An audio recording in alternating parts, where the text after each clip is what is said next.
Right. Hopefully we are going live on all media. We're starting over. So those of you who watched the introduction previously, sorry, I'm going to do it again. When I met with staff to originally discuss this meeting, probably in the middle of May, we anticipated that the shelter-in-place order would lift in early June. So what we were discussing were ways to help our community be in the right place and ahead of recovery.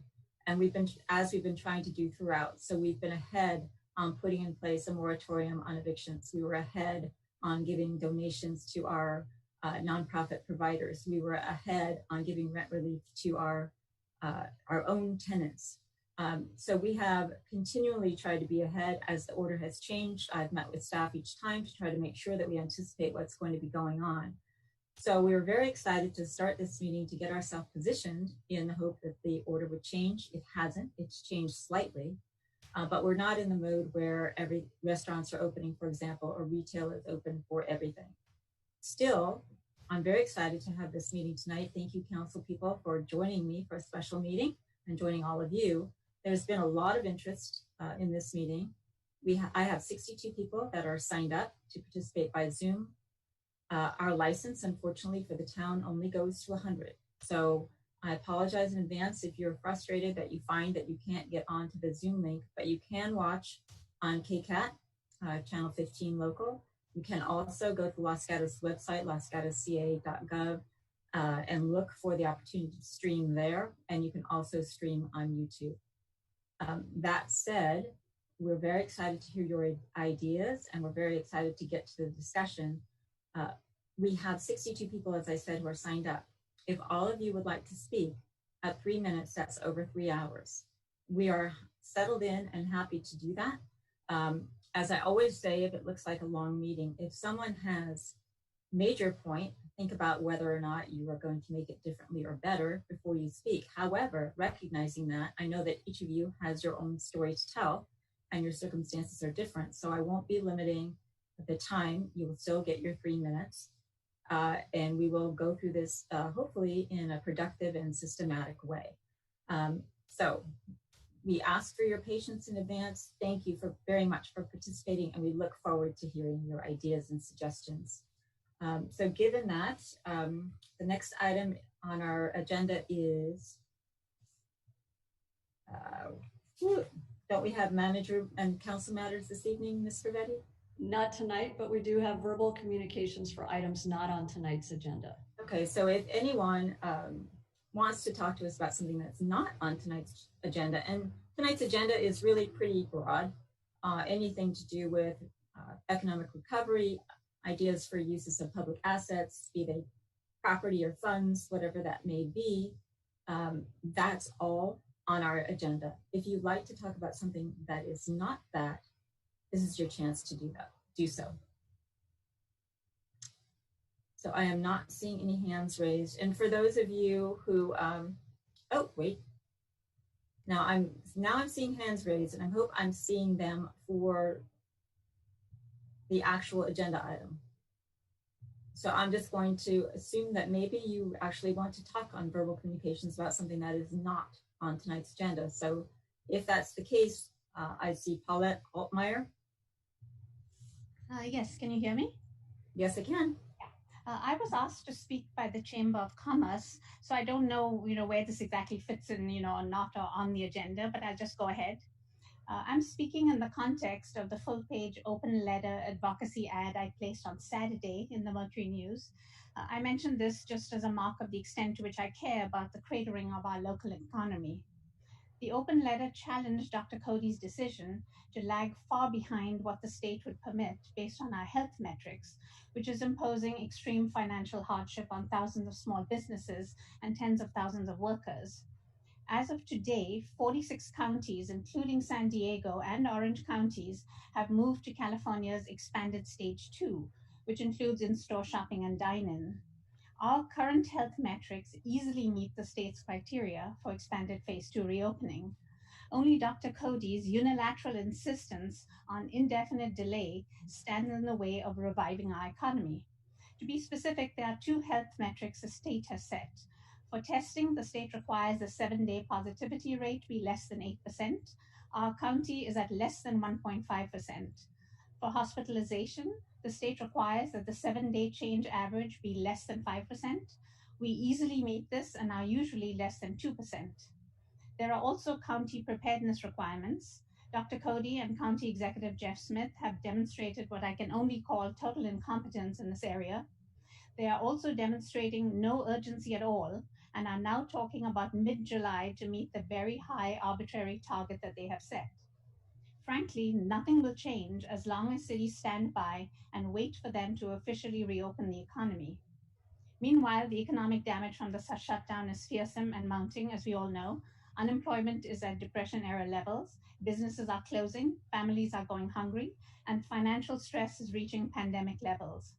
It has become clear that our county supervisors do not have the backbone to rein in Cody, and equally clear that unless our cities act, these inordinate delays and destructive delays will continue. In addition, the claims that we hear that the shutdowns are saving lives are false. Studies show that the shutdowns at this point are now causing more years of lost lives than the virus. On Saturday, Dr. Fauci, head of infectious diseases at the NIH, reversed his previous position and said that reopening is urgent.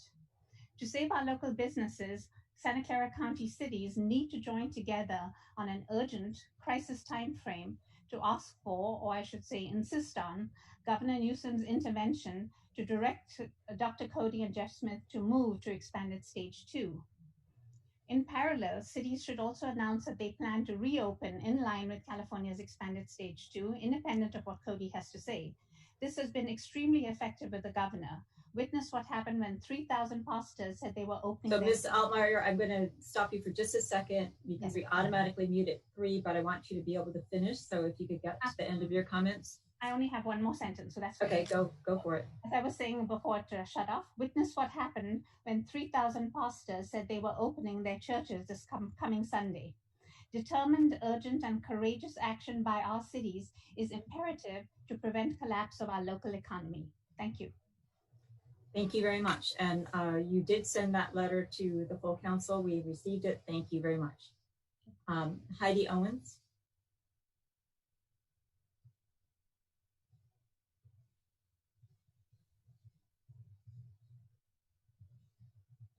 So Ms. Owens, you just need to unmute yourself and start talking. Thank you, Mayor. My comment is not on the agenda. It's on the Zoom access to the meeting. I believe for this to be completely open and transparent, anyone should be able to see the Zoom link without having to email the clerk prior to the meeting. Thank you. Thank you. And as I mentioned, you can also watch stream on the town, stream on YouTube, and watch on KCAT. And we're looking at our license. Silvana Casali. Again, you can just unmute and let us know you're there. Yes. Can you hear me? Hello, yes. Okay, great. I did submit a letter via email regarding a few of my concerns. I agree with everything Paulette has mentioned, and I was hoping that there would be a forum for discussion on some of the concerns I sent as an email, but I know time is very difficult this evening. You said it may go 3 hours if every person has 3 minutes to speak. So perhaps it would be at a different meeting, but because my concerns are very specific to the schools, the reopening of schools, and is there, I said in the email to the mayor, is there a committee that can be organized to discuss some of these things? I think the community does need to have a voice in all of these things. My letter went on about the risks of children continuing during shelter in place. I'm a neuropsychologist for pediatric population, and I've worked for 25 years with children on different neurological, emotional disabilities. So I think this community has a tremendous amount of experts, professionals that live here in all of these realms, and we need to discuss these things. I'm willing to volunteer my time. I know there's other experts and professionals here that want to volunteer their time. We want to discuss these things, and I just don't know what forum there is to do it, what platform, how can we do it efficiently? Can we have a town meeting? I mean, Zoom is great, but it's not the same, obviously, as in person. I understand we're under constraints, but you get where I'm coming from. So thank you. I do. Thank you very much for your input. I did get your email, passed it on to our town staff, and we'll discuss your ideas. Thank you. If there's no one else that wants to talk to us about something that's not on the agenda, I'm actually going to move to the agenda item. For those of you who have not joined us for a council meeting before today, let me just explain briefly how we're going to do this. We will first hear from our staff member who's prepared the report for the council, and that's available to the public to review. And that's Ms. Monica Wren, our Economic Vitality Manager. She'll give us an update on her report and review that with us. The council members will then have the opportunity to ask questions of Ms. Wren or other staff as pertains to their particular question.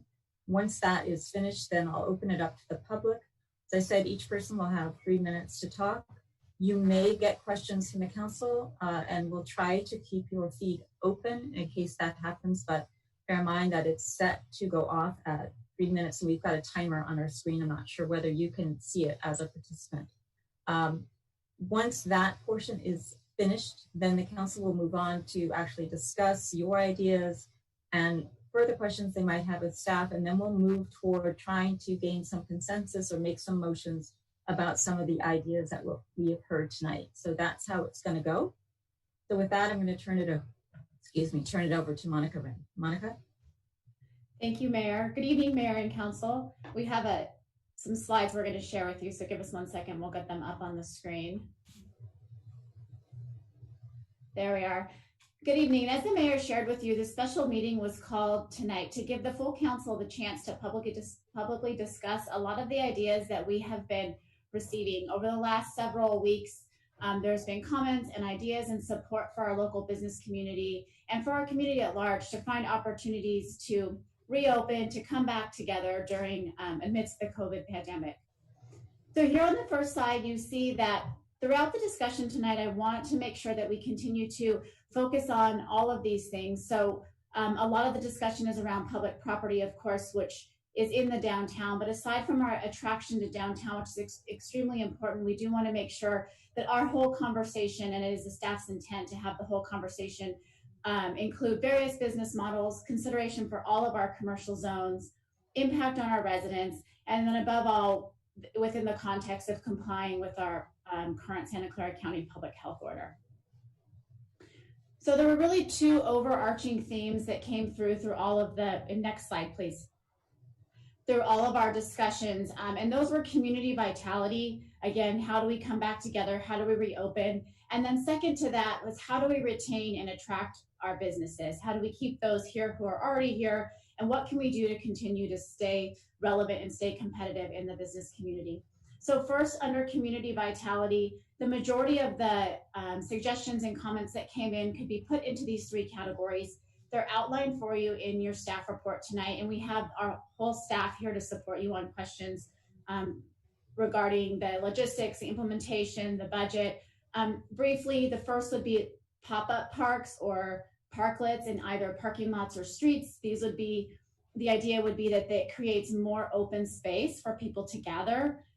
They would not include high-touch services such as tables, but would include things to create a nice ambiance, lights, planters, umbrellas, etc. And so the council can really think about if this is something that they'd like to do, they can direct staff to think about which lots those would be, which side streets those would be. Next has probably been the one that has gained the most popularity in the most recent days, and that's really temporary parklets for businesses to use. So we've had a lot of discussion around businesses being able to use that parking space, and primarily downtown, that parking space that's directly in front of their front door. Restaurants are interested in using it to either place tables or to provide more space for people waiting for pickup. We've had interest from our boutiques in either putting products out there or having the access for curbside pickup. And then the conversation's also been brought up about our service businesses, if they too could utilize that space in front of their spot to serve customers better. And then finally, a lot of the ideas started with closing North Santa Cruz, closing it indefinitely through the summer, closing it for short portions. And I think as these ideas have been vetted out through meetings that I've been in and through comments I've received, I think the impacts of a closure has started to sink in with lots of folks, and that's why I believe the temporary parklets has become more popular. But within the closures, we've had a range of ideas from the extent, the size of the closure on North Santa Cruz, the frequency, short durations versus long durations, and then a lot of conversation around what that impact looks like. Next slide, please. And then moving on to our process streamlining. So a lot of the work that I do in my office is really fielding the calls and reaching out, connecting with the businesses who either are already here and want to stay successful and competitive and expand, or the ones that still want to come to Los Gatos. So there is still some business interest happening. There's still people that do want to be here, that want to start a new business here, which is very refreshing for us to think about right now. So it comes down to three things, I think, in every conversation, and it's cost, time, and certainty. So as we started to talk to businesses and understand what their hurdles are for those currently here and what the hurdles are for gaining new businesses, some of these ideas started to come up from the businesses, and those are also outlined in your report. But briefly, those consider current Los Gatos businesses. Is there a way that we could offer expansion of CUPs or relief of CUPs if they're looking to change their models? For example, we have a lot of hybrid businesses who want to split and open a second location so that they can have more space to serve customers inside when it's allowed, and then also have the secondary kind of retail space that works in conjunction with what they have. We've had a lot of calls from personal service businesses and businesses where several professionals operate within one space, and they're looking for the opportunity to break out and do more of a one-on-one in their own space, understanding that having 15, 20 people in a small space at one time is probably not what we see the business looking like in the foreseeable future. Next, we've had some thoughts around extending the expiration date for building permits and planning entitlements. And then finally, we've had a lot of questions about the cost. And so our fee schedule really costs things out at what it does cost the staff to put an application through a process. So the consideration here tonight would be, does the council want to absorb some of those fees so that conditional use permits could then cost less to the applicant? It would still be the same cost to the town, but it would be a trade-off of us absorbing that staff time. Next slide, please. So finally here tonight, kind of two steps that staff's hoping to gain after your discussion. And the first would be what rises to the top for the council? What would you like staff to spend more time on exploring? Are there things that you know that you're ready to move forward on? Are there things that we can provide more support to the council on? And then if there are those things, looking at what we can do to provide a temporary resolution for the relief of a lot of our economic situation or our community vitality. And then some points here that we'd like to make sure we work with you on tonight. One would be, what is that temporary definition? Is it through the end of the year? Would you like to identify what that looks like right now? The use of public space. One question that's come up is how the alcohol consumption can happen in pop-up parks and in these temporary spaces. We would ask our restaurants to continue to abide by the DEH and the ABC rules for the sales and service. And then we can talk a little bit about what that looks like if we just extend the alcohol consumption rules that we currently have in our parks to these temporary spaces. Finally, considering those businesses outside of downtown, when we look at parking requirements, it's easy for a restaurant maybe outside of downtown to move tables into their private parking lot. We would want to talk about allowing them to use spaces that maybe are considered reserved for the parking requirements. And then a couple other things here for your consideration tonight. Staff, as I said, staff's here to support your questions. And with that, I'll turn it back over to you, Mayor. Thank you. Thank you very much, Ms. Wren. I'm going to look to the council. Again, if you haven't been joining us, because we're in the Zoom format, we are doing things much more formally. Our votes are by roll call, and I tend to recognize council people one by one until we get into a pattern. So I'm going to look to each council member for questions, just one by one first, and then we'll go from there and see how we do. So I'm first going to start out, just because that's the first face I see on my screen, is Councilwoman Sayoc. You have questions? Yes, thank you, Mayor. I do have one question to staff. It's budgetary.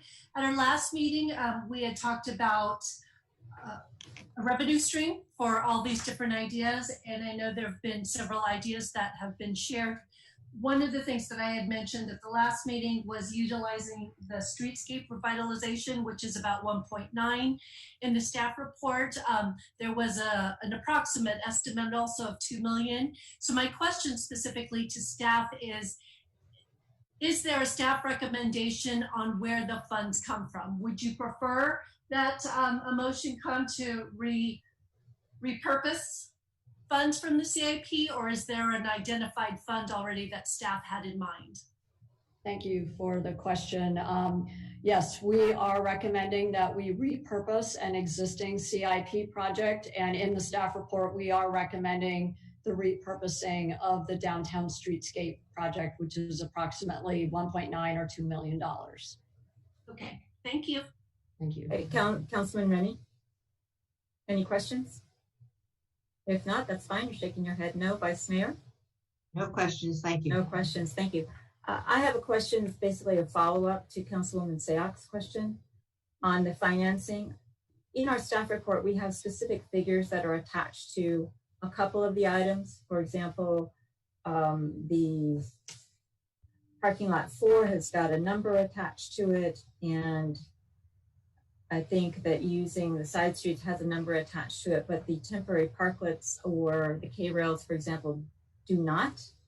So will Mr. Morley or whoever is appropriate to answer that question, is there some kind of estimate? And so for purposes of answering this question, I'll give you a hypothetical. If the council were to determine that what it wanted to do was eliminate street parking on North Santa Cruz, except for, let's say, designated zones, for example, at intersections where there's a curbside pickup and everybody knows where that is, for example. Is there any way to estimate the costs of that more particularly than, for example, $11,000 a parklet, $8,000 a K-rail, whatever it might be? Thank you for the question. So the costs that we did were estimates for the sake of giving you orders of magnitude. And we just wanted to preface the comments with that. The temporary parklets, we factored in the use of planters as opposed to K-rail. It's a little different model in that we would purchase them and instead of renting them, we rented the K-rail. So it's a little bit more expensive from that perspective.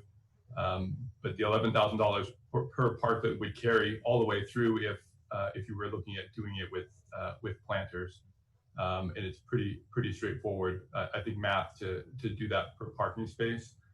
We could run calculations for you to show what it would look like to do that in K-rail all the way along North Santa Cruz. It's probably, just rough numbers, about $120,000 if we did every parking spot and made it into sort of a parklet with a continuous run versus individual parklets, so no separator in between. It's significantly more expensive because we'd be purchasing them. And there's some challenges with that. It would be a big order, and I'm not sure what the lead time on that would be. But it's closer to $500,000 to do the street in planters. Okay, thank you very much. Any other questions before I turn it over to the public? Okay, seeing none.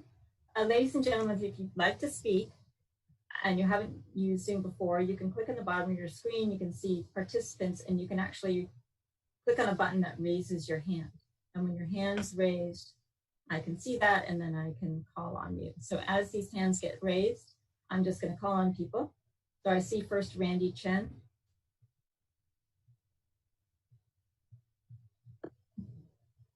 Hi, can you hear me? Yes, ma'am. Okay, so as you know, the main reason we are here tonight is that as a town, we must decide how we can best help our businesses. You will hear from some chamber members tonight that they believe that Los Gatos is ready to open and that one of your main jobs should be to impress upon this to the county. And you will hear from Katherine and I the ways in which the chamber believes we can help stimulate immediate revenue growth for Los Gatos small businesses. If we do not act swiftly, a significant number of them will fail.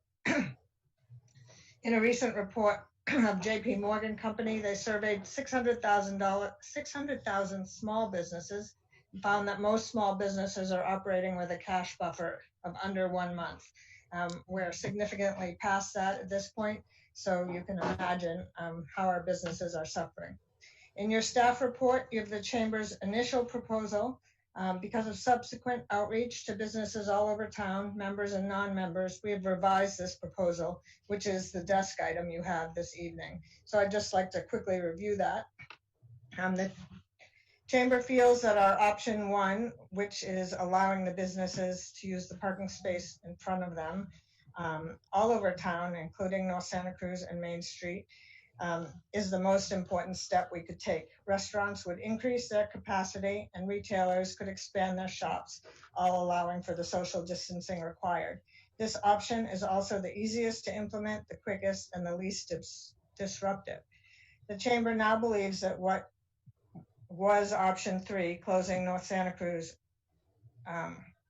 what is now option 3, closing North Santa Cruz, should be done only after option 1 and 2 have been exhausted. Closing North Santa Cruz is problematic in 3 regards. 1, it invites crowds to gather, which we're not supposed to be doing. It impacts the surrounding neighborhoods by diverting traffic, and it cuts off exposure to our businesses, which have been shuttered for 2 months. We have included a preliminary budget. Some of these costs are fixed and accurate, like we have some other K-rails that are not quite as ugly as the other ones. There's a cost in there, but other of the costs are simply an estimate because they have to be contracted out or completed by you guys, and we're not sure of the price. So tonight, the Chamber would like you to allocate funds to this Los Gatos recovery project and agree to partner with the Chamber on the next course of action, whatever it is that we take. And I'd also just like to point out that I mislabeled my map in your desk item as addendum D, and it's really addendum C. Thank you. Does anyone have any questions for Ms. Chen? Councilwoman Sale? Ms. Chen, one of the items that we will be asked of tonight is to define what the temporary time period would be. Any thoughts from the Chamber on what that should be? Oh, that's hard to know since we don't know what the county's going to do, but I'd say through close to the end of the year, probably, or the rainy season, if we want to predict that. But yes, I'd say the end of the year. Okay, thank you. Any other questions? Thank you, Ms. Chen.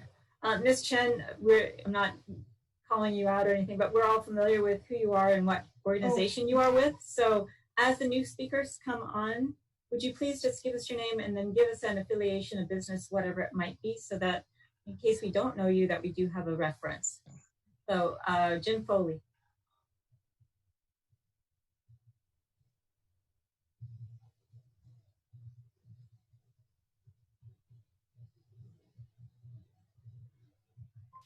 Can you hear me now? Yes, sir. Okay, thank you. Honorable Mayor and Council, this is Jim Foley. I'm here representing the Los Gatos Food and Wine Group, comprised of approximately 70 restaurants in Los Gatos. I'm here to encourage you to please take the necessary steps to quickly and safely get the restaurants and other businesses in Los Gatos open, either under the state guidance or pressure the county to immediately release their guidance so we can be open to the public. The fastest way to recover is to get revenue flowing into the businesses. There are a lot of great recovery ideas in the staff report and otherwise, so please do set aside a fund for this, and please direct staff to work with the Chamber of Commerce to execute on the ideas. The Chamber has merchant and restaurant leadership already in place working on these efforts, so it makes perfect sense for the town to collaborate with the Chamber on executing the plan. Everyone is capable of safely managing their business and must be trusted to do so. Any further delay will cause a catastrophic loss of businesses in the town and will truly be a shame given the tremendous progress we have been making in recent years. The process streamlining outlined in the staff report is also critical to continue these efforts, but first and foremost, we need the businesses to open to the public as soon as possible. Thank you, and I'm here if you have any questions. Thank you, Mr. Foley. Are there any questions? Thank you very much for joining us tonight. Mariaristo?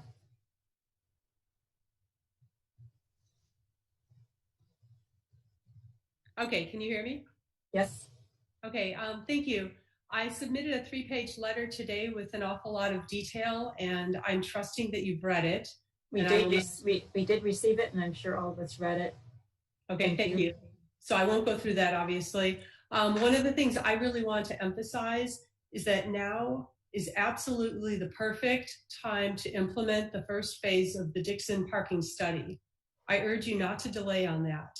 At this point, we're talking about reallocating what were parking spaces on Santa Cruz Avenue into active use, where it's parklets or possibly curbside pickup or gathering spaces. And as we eliminate those parking spaces, we need to, first of all, make sure that we have bold, clear, effective signage so that the visitors we expect to return know where our parking lots are. Believe it or not, I've talked to so many visitors to Los Gatos that have no idea that there are parking lots between Santa Cruz and University, and we need to rectify that quickly. The next thing is we really don't need an app, but what we do need is to implement the employee parking permit program. I attended 6 different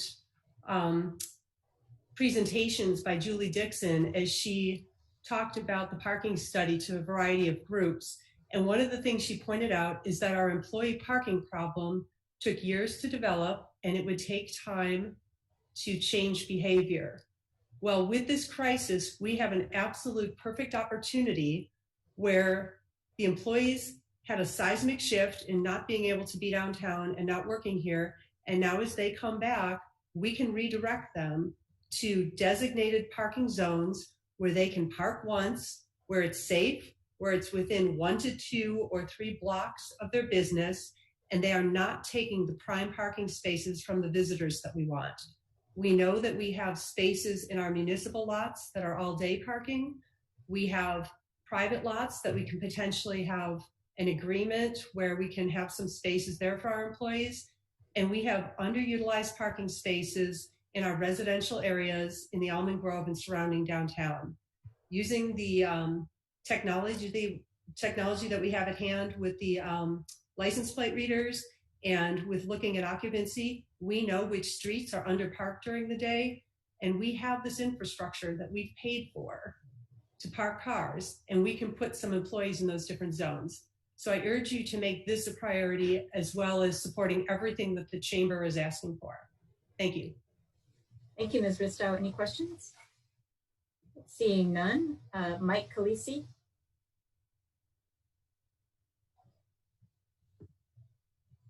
Nice to see you. Good to see you all in good health and staying in place. I'm Mike Calisi. I'm really representing myself here. I don't have a business in town, but I am maybe considered a voice of many citizens out there, as I'm an active blogger on Nextdoor and get a lot of opinion. I want to just state clearly here that I really represent and support a lot of the chamber's plan to move forward, which is a request for budget and a request to increase the availability of expansion to restaurants outdoors with the use of these temporary parklets. So I'm in full support of the Commerce's opinions there. I've spent some time with the Commerce, adding ideas and so forth, and listening in. I also want to suggest that we should consider areas that are safe for, benches or other tables that are physically distanced in proper spaces that allow people who may want to take out to still enjoy the downtown, because that would offer them to potentially go shop, pass by a retail store and pick up some other items while they're in town versus just a pick up and take home and eat. I believe small individual tables, either with or without enclosures, could do very well there. I'd also like to say that, alcohol is a very profitable portion of the restaurant business, and you guys would consider applying, similar guidelines, even though we're outdoors, similar guidelines to what indoor alcohol use would be within reason. And then I'm also going to speak on behalf of the salons. Today the governor in many counties opened up salons, haircuts and so forth, and it looks like Santa Clara is going to be behind. I will say that Los Gatos is really known for a very strong, as you know, salon economy. And you know what's going to happen. People will take 1 hour drive away to catch up on their hair. And if I was on video now, you'd know I might have to do the same. But what, so I think we miss out on a great opportunity for our local salons. Look, salons, cosmetologists, they're all licensed in safety and sanitation. They know exactly what they're doing there. And I believe there's very good practice that can be deployed. I think the town could actually make a strong argument to be separated from the county, to redeploy salons as quick as possible, considering the economy we do or have around the salons. And one last note is for Los Gatos Montesino Police Department, that they would play a vital role in policing physical distancing, as well as ensuring the safety of our public, but also to include a mask handout. For those who are not properly wearing masks, a friendly handout of the mask has been proven to bring people closer together, within 6 feet, of course. Thank you. Thank you very much. Any questions, Mr. Calisi? Thank you for joining us. I apologize to the next speaker. I hope I will get your name somewhat correct. Kevin Euclid.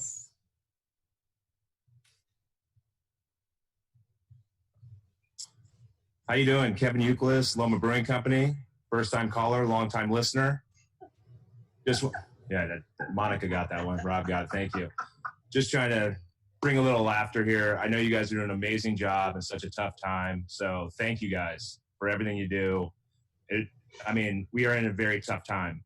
And for us business owners here, along with the Food and Wine Group, the biggest struggle we have right now is the PPP loans are going to be halting here within a month for some people.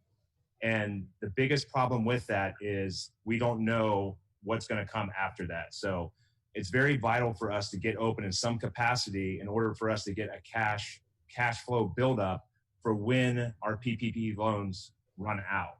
So with that said, we would really like to talk more about seeing how we can talk to the county and figure out a way for us to open up here. And it's just small steps. We can't shoot for the moon and do crazy things, but we got to do small steps in order to move forward. Thank you for allowing me to speak, and excited to work with you guys going forward. Thanks a lot. Any questions? Okay, seeing none. Michael Burke.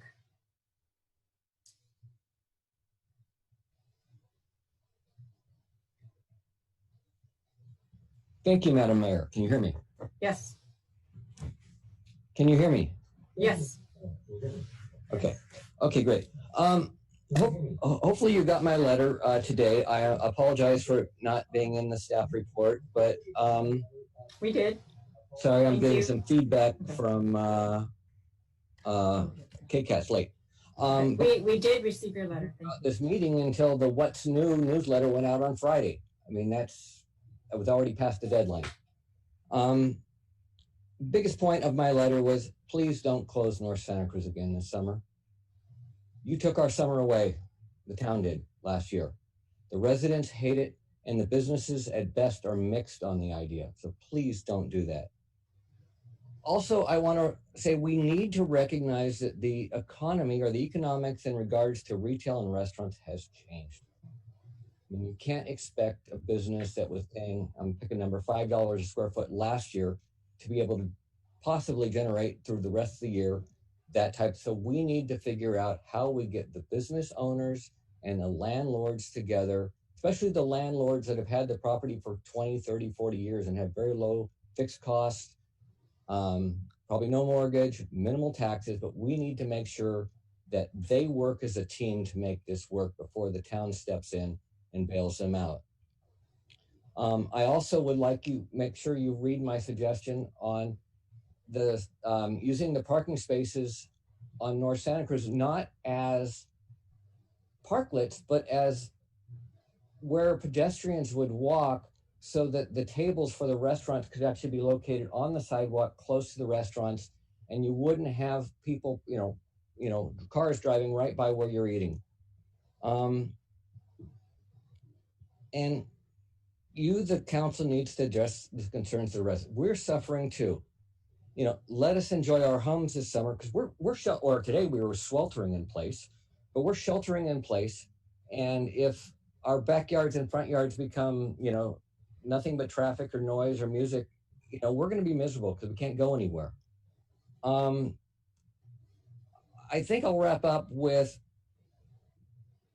this. There are, and not to be playing favorites, but there are two businesses in the town that must be saved at all costs. One is Rural Supply. I remember when I was on the committee to get to help hire a new director of planning. One of the people was amazed that a small town like us had a downtown hardware store. If we lose Rural Supply, it's never coming back, and that's going to be a big loss. The other is the movie theater. Small towns need movie theaters, and that's going to be a while before they can do business. Maybe the town could arrange for them to provide outdoor movies at Oak Meadow Park on Friday and Saturday nights this summer to keep them in business. Thank you. Thank you, Mr. Burke. Any questions? We don't have any questions, so I'm going to move to Nikki James. I'll mute myself. Hello? Hello. Hello. Good afternoon, everyone. So my name is Nikki James. I'm the owner of Vagabond Marketing. The Chamber of Commerce hired us 4 months ago to take over the management of the Experience Los Gatos social media efforts. During this time, we have worked very hard to establish a strategy to engage, inspire, and support the lifestyle and businesses of Los Gatos. During this time, we have seen a dramatic and exciting increase in following, engagement, and trust within this community. We've organically increased our following by 180%, a feat that these days is almost unheard of, and we're still growing. This account and campaign has become a trusted resource, as well as a true community unification project, especially as it pertains to the pandemic. Our concept and further development of the We Got This LG campaign has proven that our efforts have not been in vain. We also believe that we have been necessary in creating community unity, camaraderie, and hope during this time. Moving into this new phase of social life in Los Gatos, we truly believe that this community will be a crucial resource to continue to be the trusted resource for all things happening in Los Gatos, while still keeping the hopes and spirits high. We will continue to support and communicate what our businesses in town are doing in order to safely reopen Los Gatos. We have a concept of turning this account into Experience Los Gatos Safely as a name in order to continue to emphasize that you can experience Los Gatos, but in the safest way possible. This will further establish Los Gatos as the innovator and leader in how towns should effectively reopen. Additionally, we will also continue to be a positive voice to stabilize the uncertainty and begin to return to a new sense of normal. Thank you, and please let me know if you have any questions. Thank you. Are there any questions for Ms. James? I don't see any, so thank you. David McGregor Scholes. I got it right this time.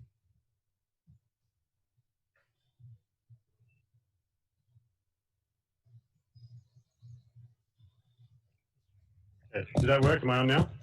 You are on. Thank you. Thank you, Mayor Jensen and council members. My name is Dave McGregor Scholes. You may remember me from last week. I am co-president of the Chamber of Commerce and own the retail store Redemption on North Santa Cruz. Obviously, I'm here tonight in support of the Chamber and of the businesses, of the town's business community overall.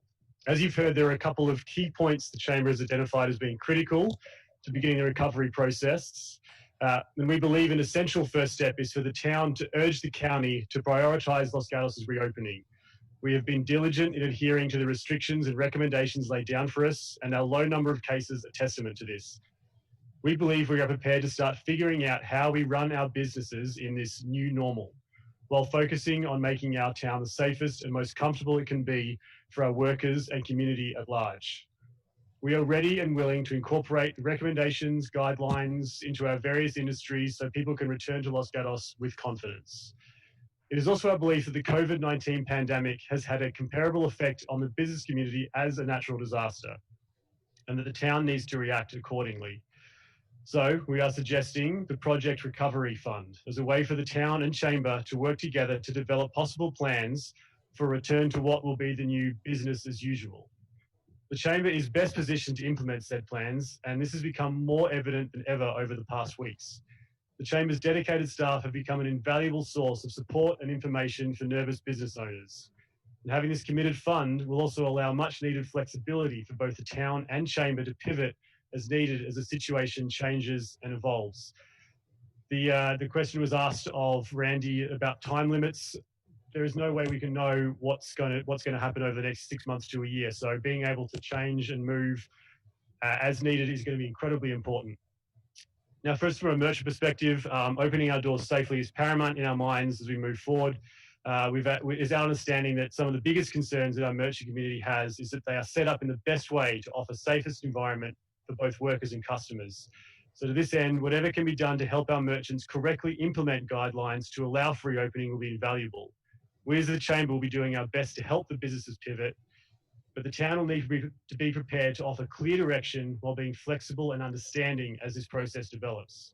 A unified front between the business community and the town will be incredibly important for adherence and enforcement of guidelines in order to present Los Gatos as a safe and socially distanced environment that will set us apart. We need to give our business community a chance, and we believe the establishment of the project fund and pushing to reopen is really our best, if not only, option to do so. Thank you. Any questions? Thank you. Any questions? Nope. Thank you, sir. Christina Cerrone.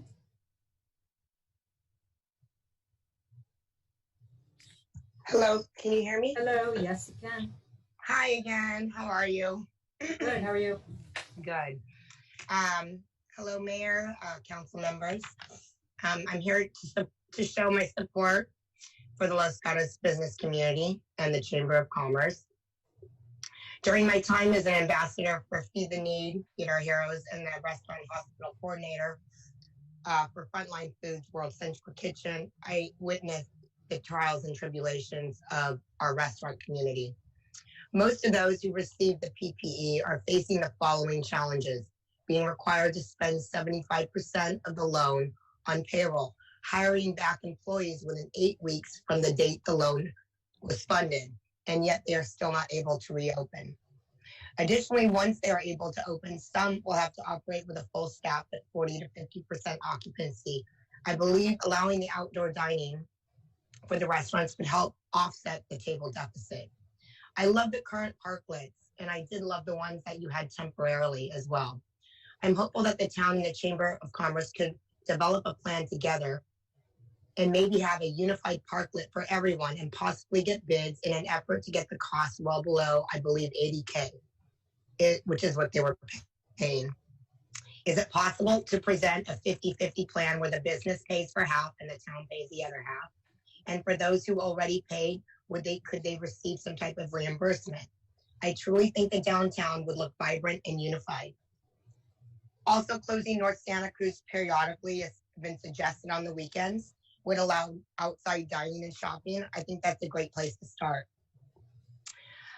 We're such an amazing community, and taken directly off the town's website, it's written, unlike many of the suburban communities in the Bay Area, Los Gatos has its own identity. Los Gatos prides itself on being a self-contained community, even though it borders a major metropolitan area. It is a close-knit, friendly community where people take time to get to know each other. Downtown Los Gatos is listed on the National Register of Historic Places and is a model of what communities strive to achieve in a downtown. I hope together we can make downtown vibrant again and define what our new normal is. I ask the council to please be open to all the innovative thinking, creative ideas, and put the money towards a long-term revitalization project. Thank you. Thank you, Ms. Cerrone. Are there any questions? Seeing none, Katherine Summers. I'm assuming it's Katherine Summers. There's no last name.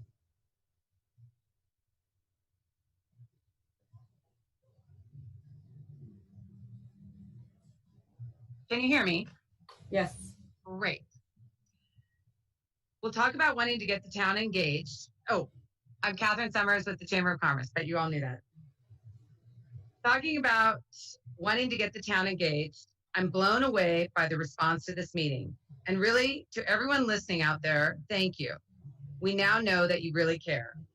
Council, you're getting a lot of requests tonight, and understandably, you are probably overwhelmed. I'm overwhelmed as well, so I'm glad that I'm not sitting in your seats. Having been in the thick of this COVID situation since the day the shelter-in-place order went into effect, I've seen and heard a lot. Here are some of my observations and then my suggestion for you to consider this evening. Small businesses and restaurants have lost a lot and cannot afford to lose much more. Town residents are understandably frightened, but are beginning to realize that we have to carry on if we want our town's economy to survive. Most are okay with the concept of having to wear a mask and follow the state-ordered safety protocols.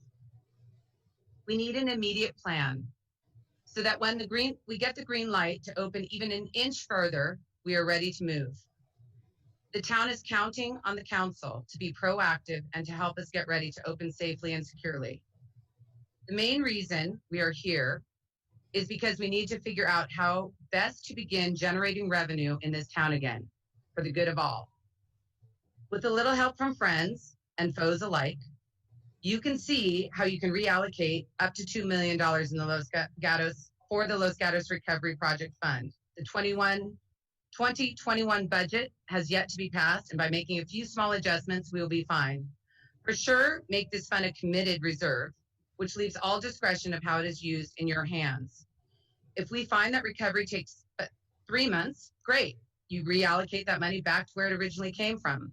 But if recovery, God forbid, takes 18 months or 2 years, well, we'll have that money there. Now, what to do with that money? Prioritize the best ideas you have heard tonight, and maybe you need to think about those for a few days. Then I hope you consider directing staff to work with the Chamber on the development of more concrete community-based plans. In your desk items, you have a rough updated proposal. As the Chamber's Executive Director, I'm confident in saying that we have built the trust and respect from many people in this community, from small business owners to restaurants, to residents, and even some of you. I think you know that we do not have an agenda other than doing what is best for everyone. We get stuff done, and with my board, my various committees, and my staff, we've become adept at being cost-efficient, creative, thoughtful, and swift. You're going to need those 4 qualities in these next few weeks. Not sure I really want to jump in, but I do believe by working collaboratively, we have best chance at coming out of this stronger on the other side. Very good, exactly 3 minutes. Any questions from Ms. Summers? Seeing none, thank you very much. Ginger Rowe.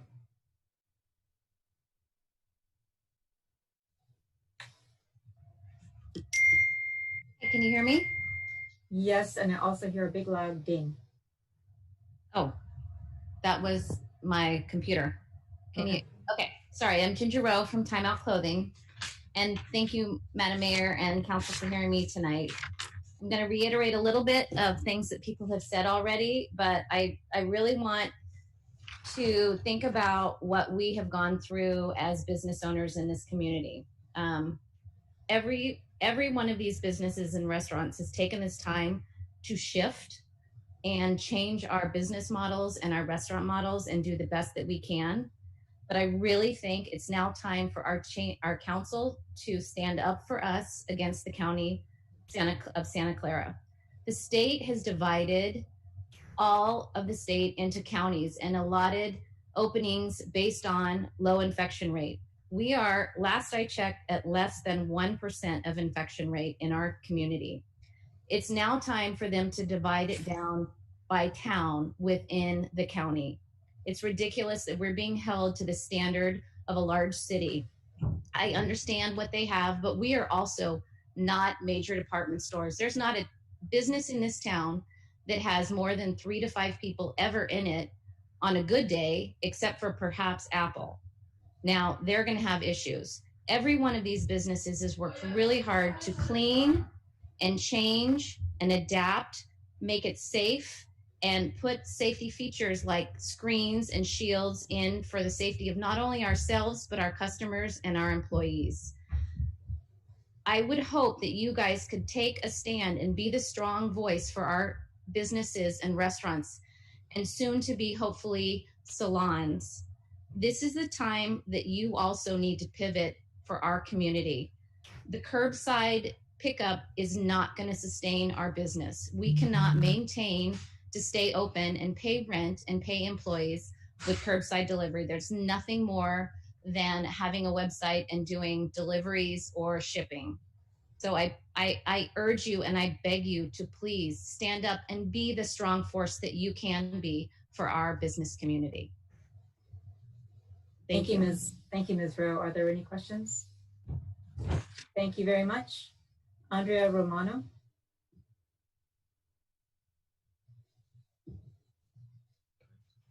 Thank you very much for the opportunity to share my thoughts with you. I wear many hats for various activities within Los Gatos, but for the purpose of this meeting, I'm speaking as a business owner. My husband and I own Centonove and Shin Shin. You've already heard really some great things from business leaders, concerned citizens, and even your staff. And I encourage you to keep an open mind and think creatively. With my 3 minutes, I'd like to add or reiterate the following. Ease restrictions on sidewalk dining for restaurants and allow restaurants and merchants to use parking spaces directly in front of or contiguous to their buildings for curbside pickup or serving to customers. The additional seating will be particularly important to restaurants for our financial stability. We are anticipating that restaurants will not initially be permitted to open at full capacity. We rely on table turnover to realize revenue needed to cover overhead. Adding outside seating in creative ways will help bridge the gap in table capacity and table turnover. I absolutely agree with the staff recommendation to continue with the process streamlining. It has done very well over the past 24 months. I've even benefited from it in the construction of a parklet out front of one of my restaurants, and continuing that effort will be critical. Attracting visitors to the town will be vital to business survival. Their survival and profitability will result in greater sales tax paid to the town and will help the economic vitality. The Chamber of Commerce will be instrumental to visitor engagement and associated revitalization efforts. They have outlined key areas they are ready to launch to get this ball rolling, even if Katherine says she's scared. I encourage you to support those efforts with committed revitalization funds. Beach traffic will be upon us and will soon choke the main arteries into the downtown area. There is a precipitous drop-off in customers during high traffic times. That, combined with an already disastrous second quarter, will likely result in loss of more businesses. Businesses are relying on curbside pickup. If they are unable to get customers into town for that, that will drive the final nail into the coffin for many businesses in town. Aggressive measures should be taken to help reduce beach traffic to make it easier for guests to get to and enjoy the downtown area. I recommend the town work with the chamber on an aggressive approach that is above and beyond what has historically been done. And then finally, I want to continue to reiterate that we need to get ahead of in front of the county and encourage them to let us open ahead of any of their current restrictions. We need to get in line with what Governor Newsom has already set forth, and we need to start opening now. Thank you very much for your time. Thank you, Ms. Romano. Any questions? Okay, I don't see any. The next person that I have is listed, whoever's got that, please mute, who is listed as Michelle, but Michelle doesn't have a last name. So Michelle, if you've raised your hand, let us know who you are.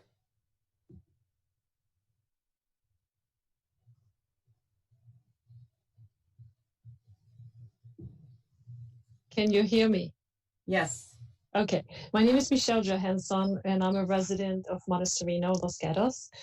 And I think it's time that we as residents of the city stop being all about traffic in front of our houses and communities and support the business community, because we have to realize that the enjoyment for living in Los Gatos and our property values also depends on the vibrancy of downtown. The summer of 2020 will come and go, and people will get their front yard back in a few years. But right now, we need to think about our business community. So I am in favor of closing North Santa Cruz Avenue from Route 9 all the way to the plaza, and to mitigate traffic, close the on-ramp onto Route 17, Highway 17, so that we don't get impacted by beach traffic in the summertime. So this would encourage people, just like in a lot of European cities where most of the tables are actually outside. Wouldn't it be lovely to be taking advantage of our wonderful weather to do the same thing and encourage people to walk and bike to downtown, and maybe change people's habits and follow the lead of Berkeley and other progressive cities around the country who have done that. And if they can close one street, I think Los Gatos can as well. And so that is it. I think it would be lovely. Thank you very much. Any questions? Okay, thank you. Jennifer McRae.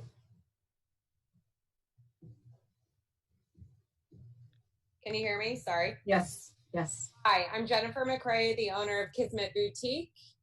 I just want to, I'm not going to repeat what David and Katherine said. I 100% agree with them. A few other points I had to make was, I think Los Gatos is in a great position right now, actually, because we are outside. Everyone I've talked to, friends, family, customers, the last thing they want to do is step foot inside a mall. So we have the opportunity now to market Los Gatos as a safe outdoor shopping environment, and we need to get the businesses open now. We are bleeding out. I am doing probably 5% of what I should be doing right now. And our second quarter is usually the best quarter for a lot of the clothing stores I know. I'm not sure about restaurants, but that is come and gone. And if we wait till the middle of June, I'm not sure a lot of the restaurants and businesses are even going to make it. I think I maybe have 3 more weeks on my paycheck protection loan to hire back all my employees, which I'm not going to be able to do.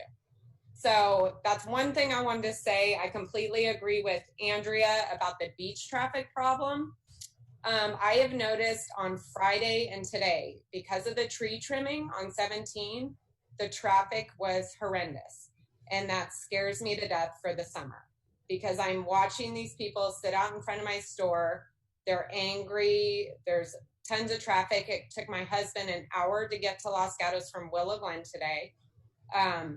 I just think we need to also come up with a plan. I'm not saying close North Santa Cruz Avenue, but I'm extremely worried this summer. Say we get to reopen, we're just going to be set back with the beach traffic problem. And also the other question I have is, does anyone know when the tree trimming is going to stop? Because I couldn't find it on the Caltrans website. That's all I had to say. Thank you. We'll see if we can answer that question later. We may not know that. Ben Kennedy.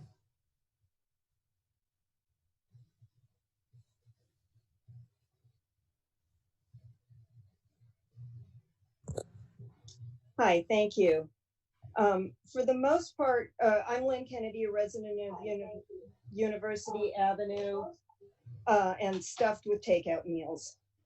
For the most part, I support Santa Clara's cautious approach to the pandemic.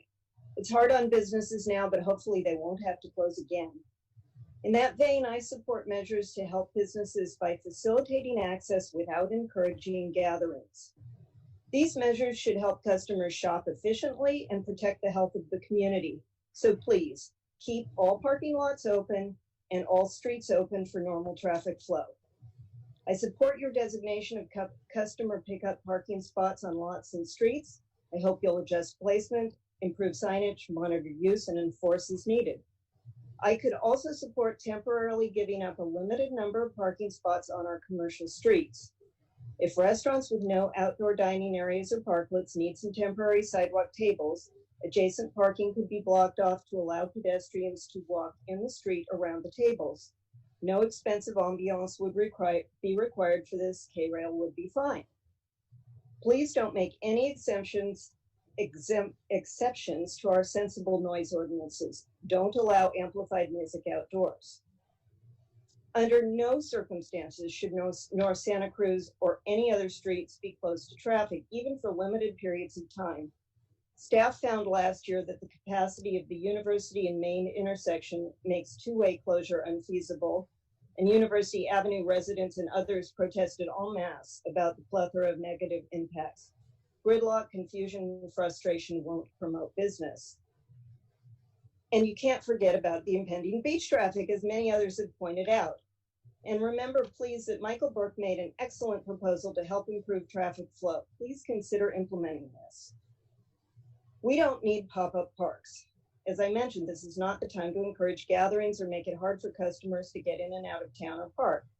If you feel it's important to have places for people to enjoy takeout meals, then please identify areas that are already open to pedestrians in locations where noise does not impact nearby residents. What about the Old Town Amphitheater, the lawns around Town Hall, or our actual parks, including Oak Meadow and Vasona, and maybe even the high school lawn? Town could also work with businesses to make good use of areas with wide sidewalks. There's quite a bit of underutilized space in town that's far more attractive than a closed street or parking space. My letter that I hope you received earlier today includes some additional ideas about how the Chamber can help businesses. It would have been in your packets had you notified me about this meeting.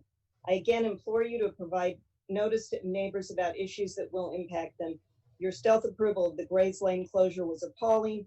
The first I heard about it and this meeting was last Friday. I haven't slept well since, and the Chamber does not have my trust you need a fully representative ad hoc committee. Thank you. Thank you. Any questions from Ms. Kennedy?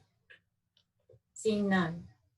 So I want to let everyone know who is signed in for this meeting. That was the last hand that I have up on my list. So I'm going to give it a couple. Here we go. Just got another one. I'll give it a couple of seconds right now for you to put your hands up. And then when those hands are done, I am going to close the public hearing.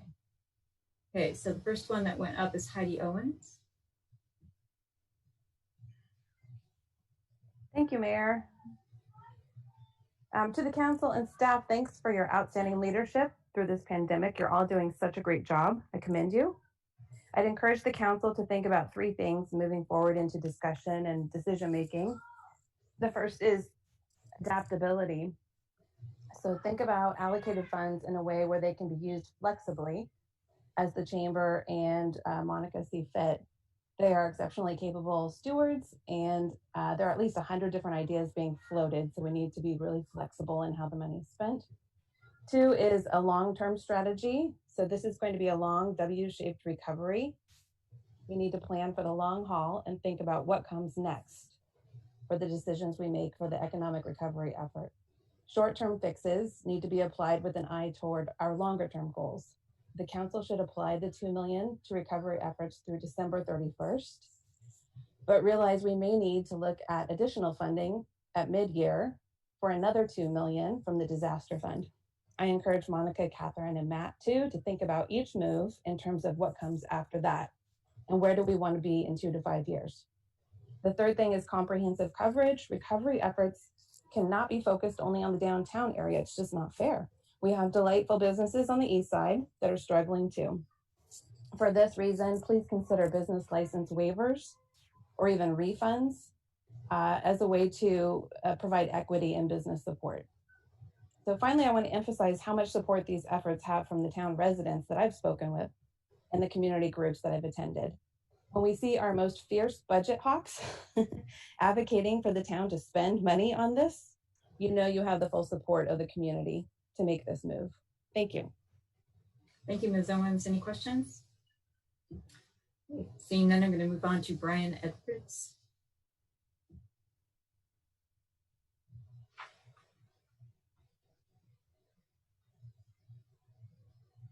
Mr. Edwards, are you out there? Would you like to speak? Just unmute yourself and start talking. For the interruption. You've got some feedback.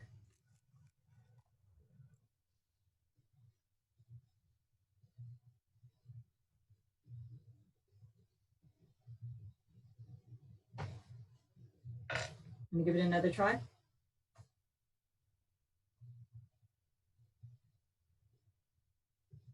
Okay, Mr. Edwards, I'm going to hope that you figure it out.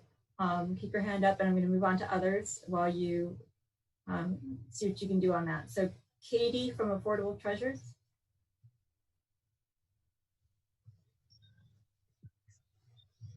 Hi, can you hear me? Yes. Hi, I'm Katie Dewey. My husband Dan Moline and I own Affordable Treasures over on Los Gatos Boulevard. And I don't really have anything new to add, but I just wanted to thank the mayor and the council for holding this meeting. I wanted to thank the Chamber of Commerce for their strong voice.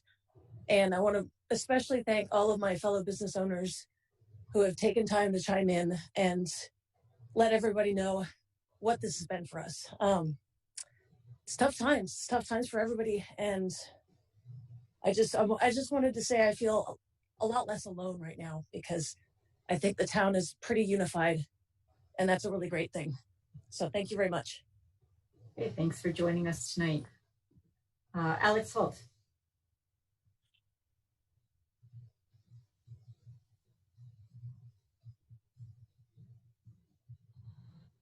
Can you hear me? Yes. Hello? Hello. We can hear you. All right, perfect. My name is Alex Holt. I'm the founder CEO of Flights Restaurant Group. I also was the past president of the Chamber of Commerce, and I started the Feed the Need movement that's been going on here in Los Gatos. And I just wanted to say thank you to the town and to our officials for the leadership and stepping up and being a part of that. And It was a really amazing experience to be able to feed 12,000 people over the last few months as we've been going through this crazy time. I want to keep it pretty short. I think a lot of good things have been said. I definitely think it's a good idea to close North Santa Cruz from Saturday around like 1 or 2 p.m. until like Sunday morning. Every time we've done it in the past, it's been a big success, in my opinion, in terms of people coming down, people shopping, people going to restaurants and bars and shopping in stores. I also started the Eat, Drink, Los Gatos with the help, of course, of all my friends in the restaurant group as well as the Chamber of Commerce. And when we had the last one, there was thousands and thousands of people. So if we get an opportunity to do that this summer, I think that would be tremendous to help us get through this incredibly tough time. And I also really urge you guys to be extremely strong and really press this lovely Sarah Cody lady so that she can understand that it's not as easy as just say, let's wait a couple more weeks. There's bills to pay. Landlords are not being reasonable. They're not listening, and they want their money. And people are going out of business. Nick's next door, one of the best restaurants in Los Gatos, just never going to open again. And there's going to be many, many more unless we take drastic action and make things happen right now. That's it. Thank you, Alex. Any questions for Mr. Holt? I see none. Josh Allen.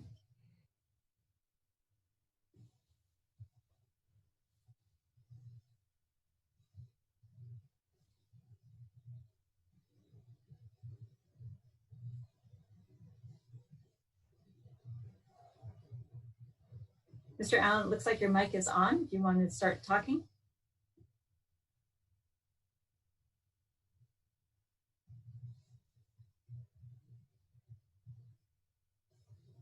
No. Hello? Hello. Hello. Oh, Hello, hey. we got all it. right. We got it. I've been over here talking for a long time. I got to start over. Josh Allen from New Business and Los Gatos, Sidecar Modern Tavern on Main Street. I don't have a whole lot new to add, so I'll be brief and just reiterate the need for sidewalk and parklet dining. And add one point to that. There's so much charm to Los Gatos and all these businesses. And I know some of the ideas for parks, offsite, things of that nature. For our concept, and I think a lot of Los Gatos concepts, it's not just serving food. There's an ambiance created. There's service. There's hospitality. Those are all things that we are much better suited to serve on our front porch or from our doorstep, if you will, rather than another place offsite. That is all. Thank you. Thank you, Mr. Allen. Thank you, Mr. Allen. Okay, Roger Milton.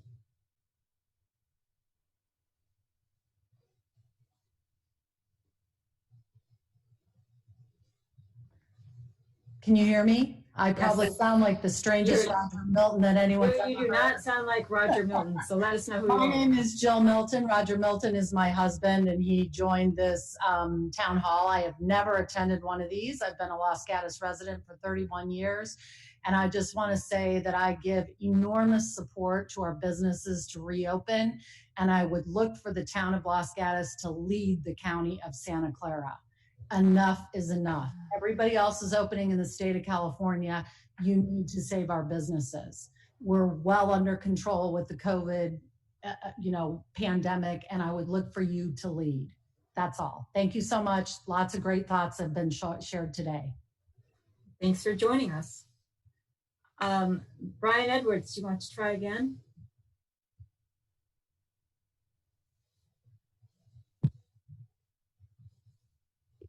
Hello. Hello. Hi. Sorry, it's having problems with the computer. I'm on my phone now. So I'm Brian Edwards. I'm with Hoppus Brewing Company. We are hopefully going to be a new business in town sometime later this summer. I really wanted to just add comments as going through the process now. A way to help attract new businesses is to find ways to streamline the process. I know Monica touched on it real quick with conditional use permits, but that's really just the start of the process. finding ways to get through planning quicker and more efficiently would really help Los Gatos become more attractive to new businesses like myself. One suggestion I have is, and maybe this is just a temporary solution during this pandemic, but implementing something similar to San Jose that does STI meetings, the special tenant improvement meetings, where instead of going through plan checkers, or in our case, third-party plan checkers, you just bring everybody into a room and hash out all the comments right then and there in that one meeting. It really helped get our place open, our brewery open in San Jose, and might be something worth looking at. Okay, thank you. Any questions for Mr. Edwards? Again, apologies. I'm going to say Lee Streitz.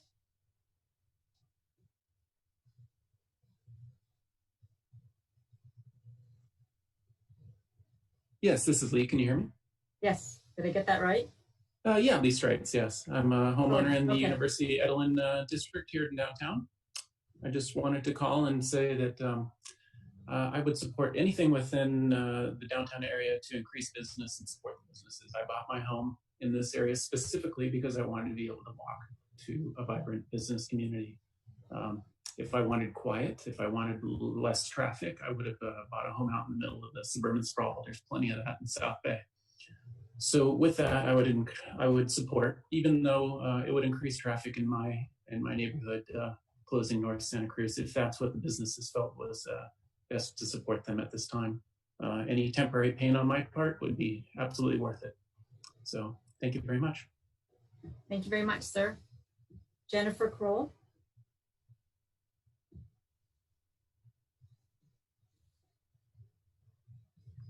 There you go. Can you hear me? Yes. I'm Jennifer Kroll. I'm a lifelong resident and business owner here in Los Gatos, as well as my mother, who has the oldest store in Los Gatos, except for bars, the maids' quarters. And she's scared that she will have to close. So I'm talking on behalf of both of us. I agree with the other residents, and I commend them for their attitude of trying to save our town, specifically the one that just spoke and the early one. I also am a resident. I also deal with traffic, as most of us do, but I think it's time for us all to sacrifice a little bit for the good of all. I support utilizing the spaces in front of the stores for restaurants and retail shops as early as June 1st, or as soon as we can get that done. I think that's very vital to our vitality. I strongly support, as Alex stated, in closing North Santa Cruz for at least a portion from 11 to 4 on Saturday, maybe not even on Sunday, but 11 to 4 on Saturday as a trial immediately, and as of June 1st, June 6th, to help with the financial vitality and beach traffic mitigation. I think we can try that. Satana Row does that. They do temporary planters on Saturdays to block off that. We can try it. We can also close the north entrance just on those days, because we've got to do something. So thank you for everybody trying to make this work. That's it. Thank you very much. I don't see anyone raising their hands, so there's no questions. I do not have any other hands raised on my screen. So again, I'll give you a couple seconds. Okay, Marcy Sweetland. Hi, thank you. This is Marcy Sweetland. I'm in Edelin Avenue, 30-year resident of Los Gatos. I am not a business owner, and I just wanted to stress that I support anything we can do to help our small businesses. These businesses are not going to make it if we do not take action. I, like other residents who've spoken up, am willing to have increased traffic flow in my neighborhood and do whatever it takes to support them. Thank you. Thank you very much for joining us. Anyone else? Last call.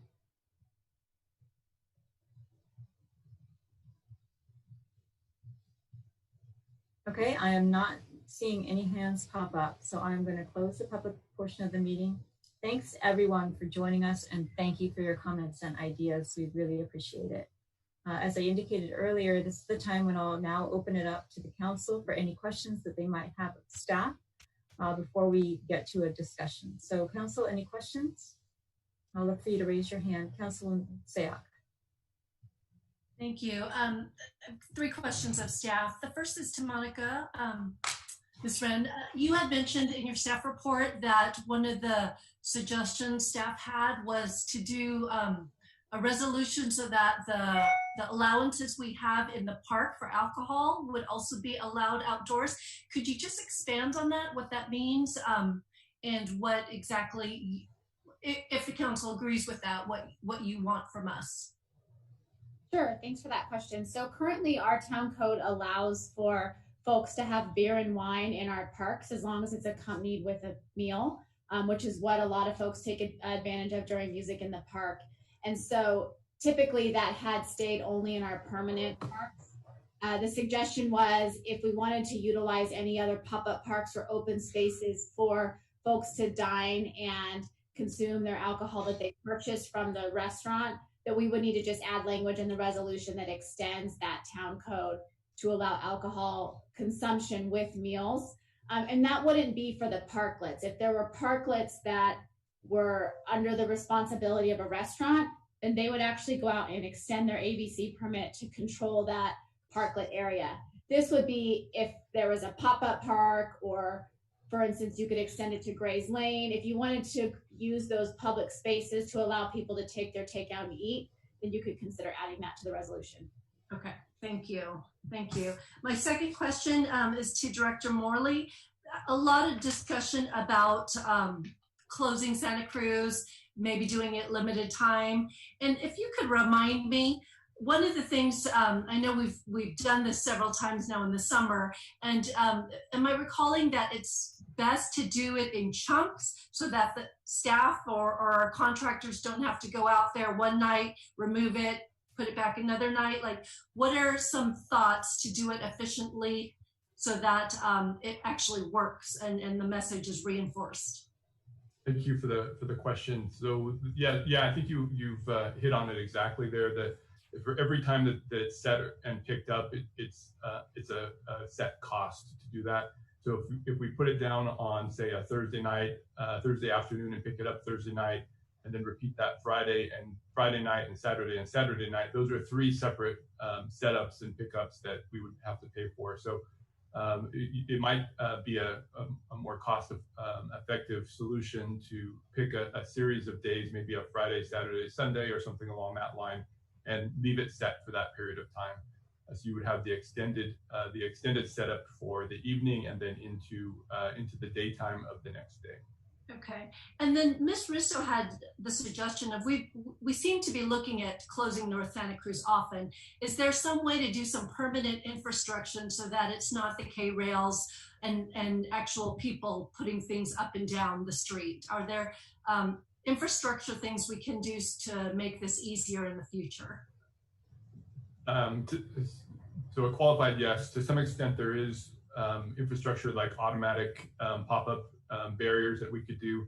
I think the infrastructure costs for installation and maintenance are going to far exceed the cost of actually doing sort of a manual setup. We're able to do the street closure on North Santa Cruz fairly effectively if it's for a length of time. If you're talking about shutting it, every weeknight during the summer, or every evening during the summer, then maybe that's something we want to consider as a more efficient way of doing that through the use of different infrastructure. Okay, and then my last question again on that note is there was a suggestion from Mr. Burke that actually utilizing those parking spaces as the sidewalk so that the sidewalks are actually closer to the merchants. This is something where I'd actually defer to the business owners, but are there any, I guess this might be a chief question as well, are there any thoughts on which one is better? Yeah, the sidewalks we really need for a path of travel. They're accessible. They provide a safe path of travel for all users. So those with disabilities as well as those without disabilities, our corners are set up for that. So we really need to pay attention to all users when we're looking at the use of our sidewalks and the use of our streets. Okay, thank you. Other questions? Okay, I have a question, or actually I have two questions. The first one, I believe it was brought up by Ms. Owens, but it was brought up by others. that we do obviously have businesses that are outside of our downtown core, our C2 district. And it was also brought up about Old Town, recognizing that these are private properties, generally not town properties. Is it appropriate? Well, I think that the staff report had suggestions about changing, for example, CUPs for parking, things like that. So how do we deal with private property versus public property? And I guess this is to Monica or Joel Paulson or whoever feels comfortable answering it. So in theory, private property such as Old Town, or even if we think about the Whole Foods or the Lenardi's Plaza, they could move tables out into their parking lots. The only thing that really stands in their way from a town provision standpoint would be our parking requirements. So if there are not quote unquote excess parking in some parking lot, then what we would be looking to do is either not look at that restriction right now, or just have some language in the resolution that allows property owners to let their tenants spill out into the parking lot at a reasonable ratio and maintain parking for their businesses. Okay, thank you. The next question, I'm not sure who it's for. Mr. Calisi brought up, and Ms. Wren, you said in your initial report that if we had parklets or spaces that we would not provide furniture. Mr. Calisi brought up putting out tables, and I'd like to just hear an explanation of why that may or may not be a good idea, recognizing that there are some existing infrastructure like park benches, et cetera, out there now. So if we were to put out others, what are the implications of that? I can start, and then if one of the team members wants to piggyback on it, they're welcome to. Our thought around this is that currently the public health order doesn't allow for high-touch areas open, such as playgrounds and things like that. So we felt that if we put out tables and invited folks to come and sit down and eat at those tables, then we would need to provide maintenance in between each set of folks that came to sit and eat and leave. So our idea was, while there's a restriction on high-touch equipment and high-touch furniture, we wouldn't have any out there, to just eliminate that need to clean in between each set of people who came by. And then as the restrictions change, we would remain dynamic and fluid with that, and we could implement benches or tables, or that's when we could bring back the chess sets and things like that. And I'm not sure if Mr. Morley wants to add anything on. I think that answers my question. The follow-up to that question is that if the council were to allow businesses to put things out, let's say we close parking, a table or their chairs, then that responsibility for whatever the maintenance is falls on the business, correct? That's correct. Okay. And finally, and this may go to Mr. Schultz, regarding the length of any kind of emergency temporary change to ordinances, resolutions, whatever it may be, how specific does the council need to be? Could the council be as vague, if you will, as until the shelter-in-place order changes to phase whatever, or until we go to phase 4 or whatever it is, or does it have to have a specific date where we have to reconsider it? No, you would not have to have a specific date. Since we're not going to be doing this by ordinance, we'd be doing it by resolution. You wouldn't need a specific date at this point in time, but certainly you could, and we would be checking back in with you within that period of time. So it'd be up to council if they want to do it 45 days, 90 days, or until rescinded. We can do it at the will of the council. Okay, thank you. Any other questions for staff from council? All right, so I am going to look to the council for discussion. We have in our staff, oh, Mr. Rennie, you have a question? It's not. Or do you want to start discussion? To start with just my broad ideas. I will call on you first, but before we start discussion, I just want to direct council a little bit on our process. We do have specific ideas that are outlined in our staff report regarding various actions we could take. I personally would rather not go through those one by one. I'd rather get everybody's ideas, and perhaps some will fall out or some will rise to the top as we discuss them. But as we get more specific, then if we could move to motions as appropriate, that would be great. So starting with that, Councilman Rennie. All right, thank you. I've been, there's been a lot of ideas coming in from staff and from our community, and it really shows how much our citizens care about our town. how much participation and how many ideas we're getting. And it in some ways, it almost feels a little overwhelming to try to process all these, and as they all came in kind of today and yesterday. I would like to go through and just sort of comment on some of the ideas. I know you want to eventually narrow down, but let me start sort of broadly on my thoughts. First of all, the times are very dire for our business community, so it's important that we move swiftly before more businesses fail, and that's been some of the ideas talking about moving swiftly. We already have several businesses that do not plan to reopen. There could be many more fail if we don't take swift and immediate action. So again, whatever we decide, I want to see it to be, moving quickly. I believe we can find a balance between the competing concerns of the loss of parking, traffic, and allowing our businesses to survive. The quickest way to solve traffic and parking is to let our businesses fail, but I don't think this is the right answer. There's been suggestions to close Santa Cruz part-time or completely. I love the idea of this pedestrian mall, but it really doesn't work for our town. We're just not designed to be able to divert the traffic around the closures. We've seen problems with that. Some have suggested this is a mediation for beach traffic. Beach traffic comes back. If it comes back as usual this year, they fill the side streets. If we close Wood Road, it backs up from Route 9 through the rest of town, so people can't even get to town unless they can walk there. So I don't see that as helping beach traffic either.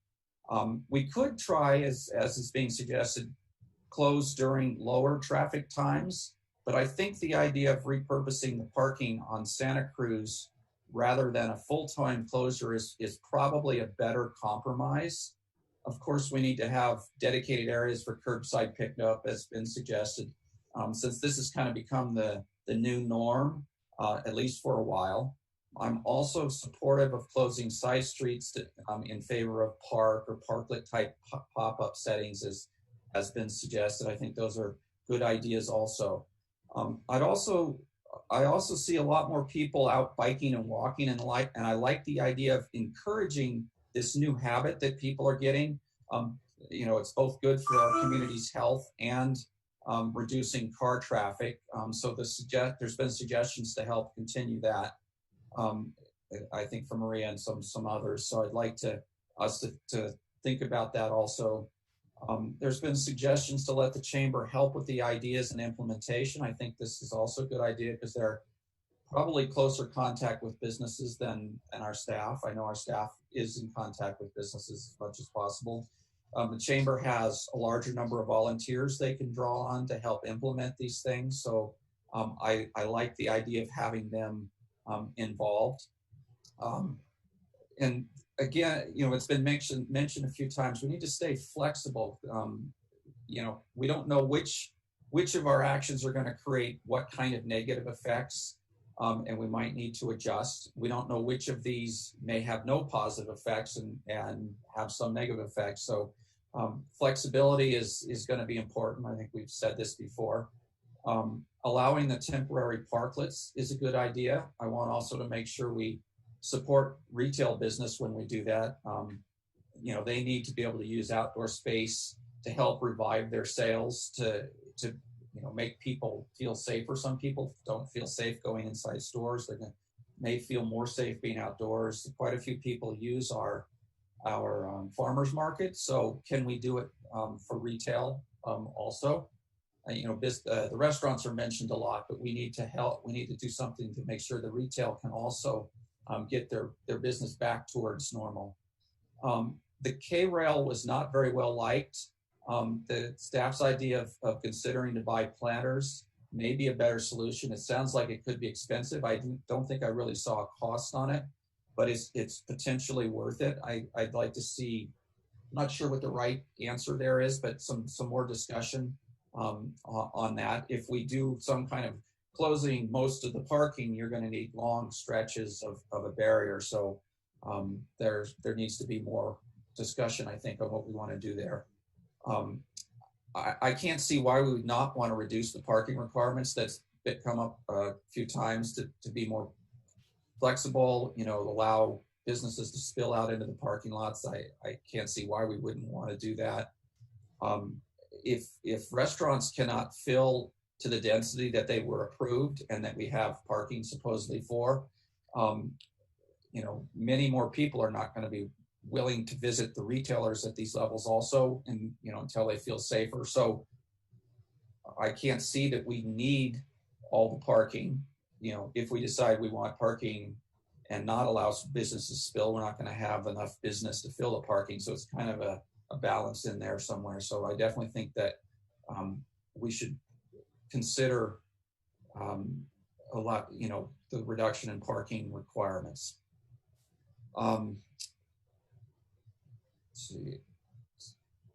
Also, that I'm very much for this idea of streamlining permits, and any changes that we're allowing businesses to do, we need to be able to allow them to do it quickly. As many have mentioned, you know, their loans are running out. The amount of money that they have in reserves is not that many weeks, and it's already been, what are we at, 8 or 10 weeks now? So we need to allow them to move quickly to change their businesses to survive. Some of the speaker ideas, I do like the idea of trying to encourage the county to allow us to open our businesses quicker. We are behind other counties. I've talked about this before. You know, maybe we can do some demonstrating of how we have plans on how our businesses can operate safely. But I believe there's a lot more business we can do without causing a new outbreak in the virus. I know we're held up by the county, but I think some of the speakers are right. We should, you know, be encouraging as much as we can to get them to move forward in ways that are safe. You know, we talked about time frame. We need to be flexible on the time frame. Even when the county allows a full opening, many in our community will be hesitant to come back and do business as usual. And so we may need to keep a lot of our provisions in place. We may have a resurgence of the virus next winter, and the county which may induce the county to close down again. So we should be ready to stay flexible, to allow our businesses to do as much business as possible. It's the parking study implementation project, which was mentioned. I think this is important to keep moving forward on. Also, we've been trying to solve our parking for a long time, and we have good momentum with the parking study. And I think, especially if we're talking about taking out some parking, then the parking study gives us some smart ways to use the parking we have, or better use however much parking you have. So I think it's a good idea to keep moving forward with those. I also like the idea somebody had of allowing the movie theater to use Oak Meadow to show movies safely. You know, again, this is kind of a crazy idea. Why would we allow them to use public space to make money? But these are unusual times, and I like ideas like that, to do things to help our businesses limp along until we can get back to some sort of normal. Somebody mentioned the tagline, "Experience Los Gatos safely." I like that tagline. I wanted to mention that. I guess I'm going to stop there. I took a few more notes, but let's hear what other council members have to say. Thank you, Mr. Rennie. Other comments, Vice Mayor Spector. Thank you, Madam Mayor. I had one question and then some comments relative to all the input we've received before and during tonight.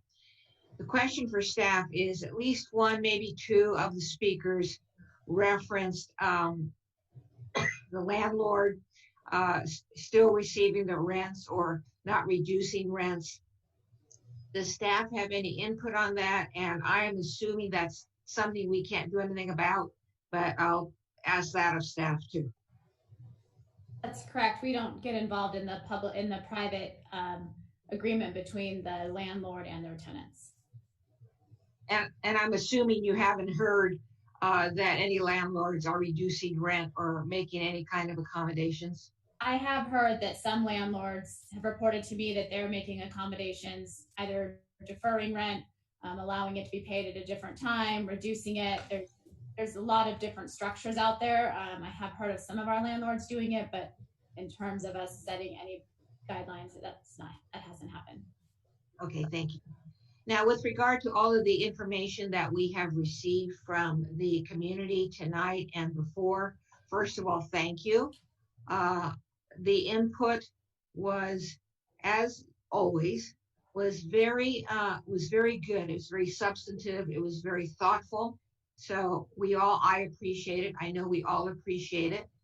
In some instances, it did show what I call competing interest, lawyer talk.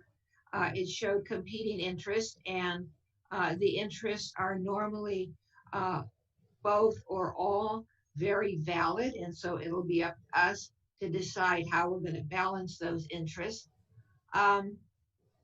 One of the things that's important to me as we go forward is that any accommodation or benefits that we provide go to the businesses throughout the town. I realize that the type of accommodation may differ between the downtown and outside of downtown, but I don't want us to forget the businesses that are outside downtown and the struggles that they are also having. Having said that, I know that as a resident, any part of town, we all appreciate that for us and for visitors, downtown is very important. So that's very understandable. For me, it's important that we don't use this opportunity for downtown and for the rest of the town to create noise and traffic for the downtown. Nobody brought it up tonight, but I actually thought that the input that we received from the community, specifically as to the actions being taken by Los Altos, I call out, yay Los Altos, they're really doing a good job. And so I think that it's instructional for us. With regard to the funding, as I sit here right now, using the 1.9 million that we've set aside for downtown, that is where I would be inclined to get our funding for whatever it is we do. And lastly, as to the duration, we may or may not have mandates that come from the state or the county, but I would be looking to the state and the county to get some guidance or input as to what we ultimately do. Thank you, Madam Mayor. Thank you, Vice Mayor. Councilwoman Sayoc. Yes, thank you. So thank you to all those that have shared their comments in writing and today. I think what I'm hearing is, although there are lots of comments and ideas that have been brought forward, I do hear a consensus that the items that Ms. Wren has put forward in the staff report, as well as what the Chamber of Commerce has provided, I don't think there's a conflict. I think really there's an opportunity to open it to all of the above and allow the businesses to each decide what works best for them. And that's very much the route I would move forward in and that I would support. I like the idea of identifying a fund. And it sounds like we've been moving towards this 1.9 revitalization and giving staff flexibility to work with the Chamber of Commerce, basically giving them authority to let the businesses decide what works best for them. A perfect example, the K-Rail and the spaces in front of them. What I don't want is, while we all acknowledge that planters would look nicer, I wouldn't want to delay waiting for planters to happen. And so if there's an opportunity to allow the spaces to be utilized now and have each business decorate on their own, while I'd rather move forward in that direction rather than moving towards a unified look that would look prettier. So I very much appreciate the comments that have been put forward.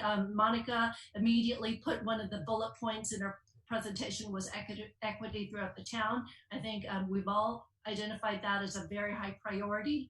And so for me, whatever allows, whatever's fair and cast the wide net is something I would support.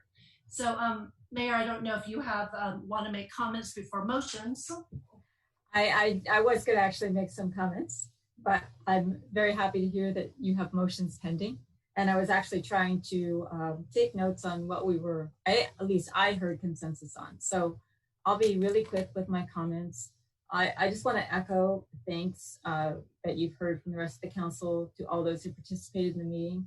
Thank you so much for joining us. Thank you for sharing your ideas, exactly what we were hoping for in this meeting. And thank you to staff for moving forward on these ideas very quickly and letting us know how we might be able to implement them. So what I heard, I'm going to incorporate what I heard as consensus into my comments. What I heard as consensus was an idea to at least eliminate most, if not all, parking on North Santa Cruz. Personally, my only issue with that is that I think that curbside pickup is really important. And so my idea was that if we could unify a particular area where people knew that they could go pick up, let's say 2 spaces on either side of an intersection, on each intersection, or the reason I wouldn't necessarily close a side street is I might allow that for curbside pickup. And I would have very specific signage so that people knew they could come in, go to that where that curbside is, use it for pickup and leave and still have that space available. So that's kind of the idea that I'm floating out for council, but I did hear consensus on looking at closing off parking on North Santa Cruz.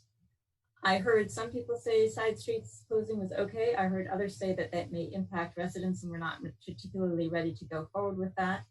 I did hear, I think, a general consensus. Well, I didn't actually hear from the vice mayor, but I think that there is, at least with my comment, a consensus that there be streamlining. And if I interpret the vice mayor's desire for equity throughout town, in order to get some streamlining, to make that happen in other areas where there's private property, I think there's at least some consensus on doing a resolution with respect to alcohol, with respect to parking availability, with respect to CUPs.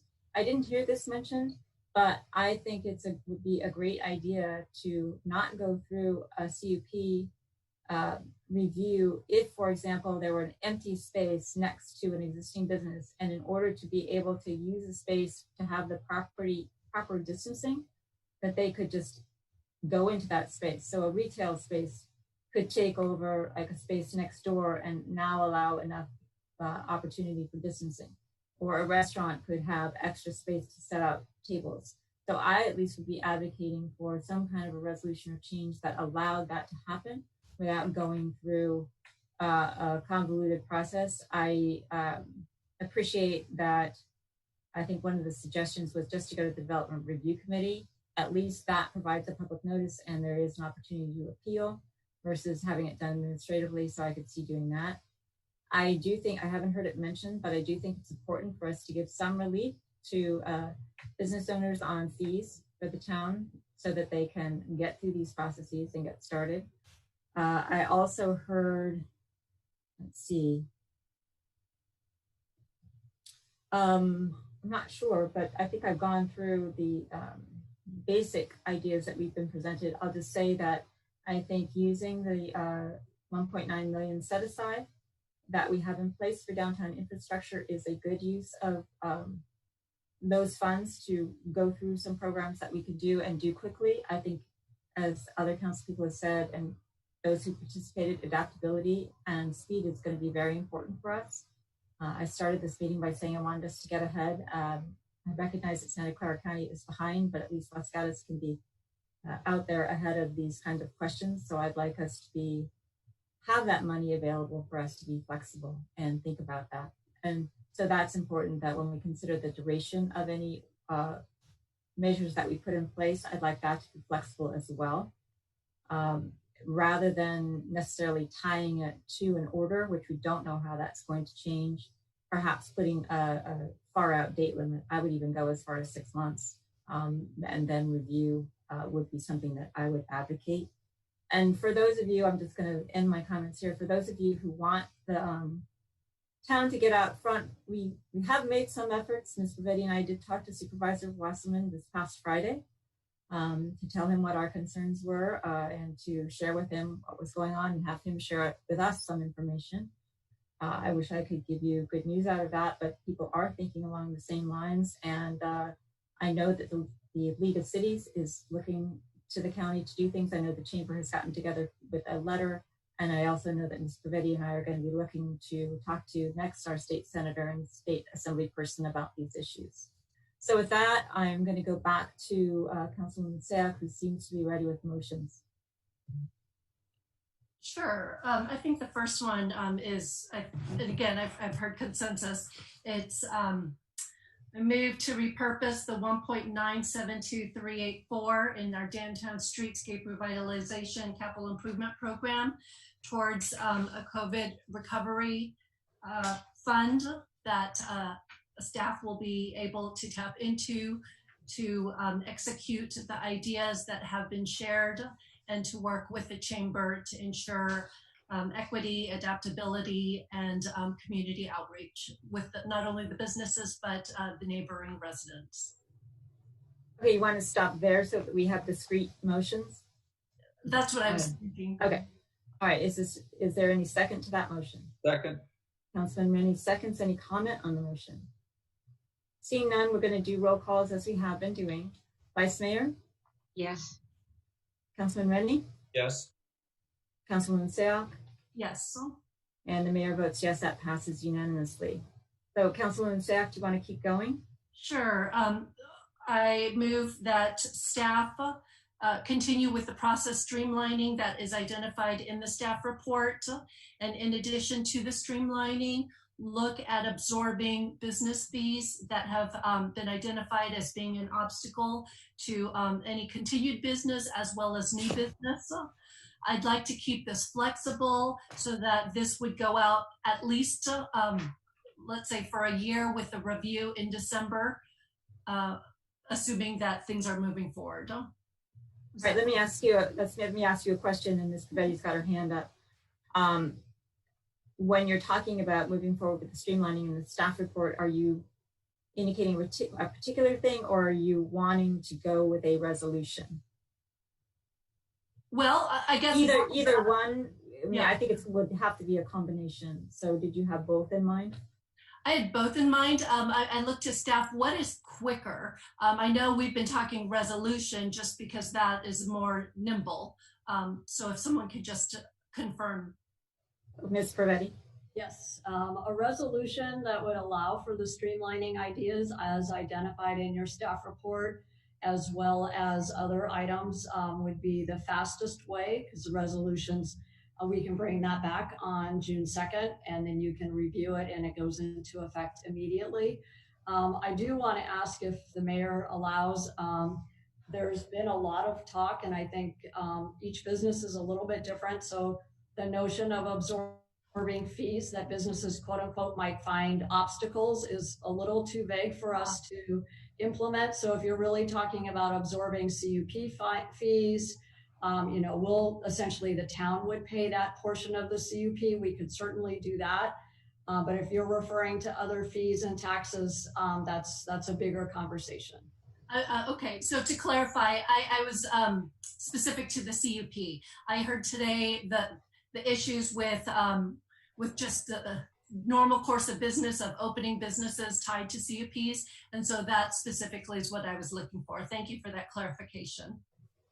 And Ms. Sayak, before I go to the Vice Mayor, can I ask another clarification question? If I look at the staff report on the process streamlining that you've referred to, it's got several components to it, allowing you to move into a different space, personal service businesses, etc. Did you want to encompass all of those things that are contained in the staff report under process streamlining in your motion? Yes. Just as something to examine? Okay. All right. Vice Mayor? Thank you. Question of staff, or maybe it's the maker of the motion. As the motion stands right now, does it have a time frame?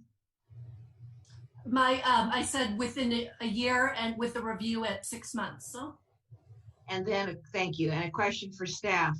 To the extent that this motion has the town doing things for which they're normally paid. Is this an issue with our pending budget? No, we believe, I mean, obviously it has to come from somewhere, but I think in the interest of really partnership, we find that this type of absorption is something that we can do. And quite honestly, if we also pair it with the streamlining efforts, that will further reduce the staff time involved. So it's a win-win. Okay, I haven't asked for a second on the motion. Is there a second? Councilman Rennie? I'm happy to second it as stated. Okay. Before I call for the vote, does any council member need any kind of review on the motion, or are we clear on it? Okay, seeing nobody raise their hand. Had a motion by Councilwoman Sayoc and seconded by Councilman Rennie. Vice Mayor? Yes. Councilman Rennie? Yes. Councilwoman Sayoc? Yes. And the mayor votes yes, it passes unanimously. Okay, Ms. Sayoc, anything else? Those were the two I was prepared to make motions on. I'd leave it okay. at I believe you've actually covered those bullet points that are in the staff report. If any other member of the council has any other motion or comment, please make it now. Councilman Rennie? I do have a question. The idea of reducing parking requirements and allowing businesses to spill into the parking, did we cover that in one of those motions? I'm not sure. I was in the process streamlining that was identified in the staff report, so I was including that as one of those changes. Okay, thank you. Yeah. Any other questions or comments? Any other new motion, Ms. Pavetti? I think, you know, you've come a long way in terms of identifying funding and helping us with the streamlining support. So thank you very much. I think we would appreciate further guidance as to how to spend the 1.9. So I think we do need to talk about what of the different options that were provided in terms of community vitality is the council's preference. Thank you. Thank you.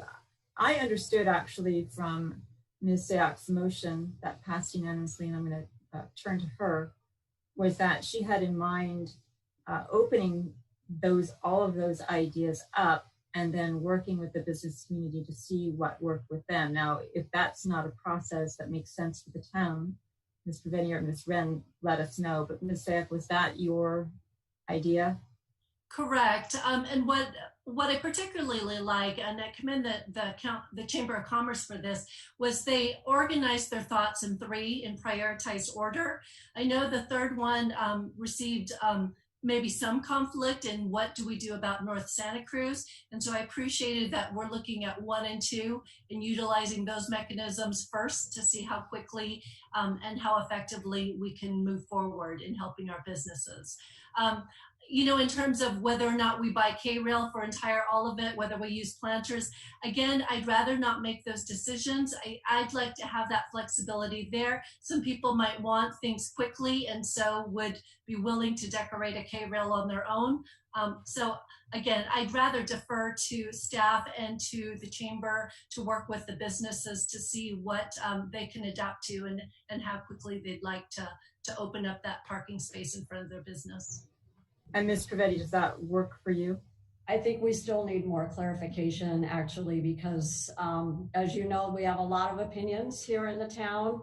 And I think we heard a lot of great ideas today, but I think in order for us to really move forward swiftly and flexibly and to be adaptable, we need to start now. So I think even if it's as simple as the first priority is to essentially repurpose all of the parking spaces on North Santa Cruz and Main Street for expanded service areas for restaurants, retail, and service establishments. Even if you just said that, then we have at least a goal, and then we would be able to deal with curbside pickup, and then we can do more effective outreach. But, you know, having such a broad, still that full broad menu we would have to come back to you again for further guidance after doing outreach. Do I have to? Okay. Let me try something, if I might. So understanding what I think the intent of the first motion was, and understanding what Ms. Pavetti is letting us know right now, I'm going to try a motion.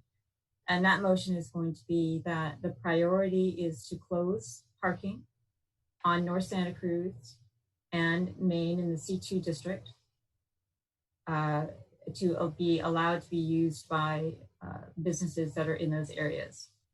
I like, well, this is the motion, so I'm just going to do it, that the town be prepared to purchase planters as necessary to implement that. That the town go forward with the parking study to the extent that it involves signage, in particular signage to designate areas, particularized areas on North Santa Cruz that are designated for curbside pickup. Now, I'm not a traffic engineer, so I don't know what the best is. Just in my mind, I'll make the motion first, Mr. Rennie, and then you can comment, is on the corners. Because then you could exit out of downtown once you've got your curbside pickup, but being that as it may. I did not hear parking lots discussed for closure, but I did hear the council want to use public lands in a way that made sense for businesses. So that's part of my motion. My motion would specifically indicate that we not close North Santa Cruz, that instead we close parking on North Santa Cruz, because it's important to allow the curbside pickup. So I'm going to stop there, and that the funds for this come from the repurposed downtown infrastructure reserve. So that's my motion. Is there a second, Mr. Rennie? I like the motion. There's one point of clarification, if you would, Mayor. If suggestions have been closing from Bachman to Maine, I don't believe you put a stretch. Are you considering the last two blocks also? My motion, and in my mind, I was considering closing parking from Highway 9 to East Main and around to Main in our C2 district. That's what I had in mind by my motion. And you say close it or let staff eliminate the parking. No street parking except for designated curbside pickup.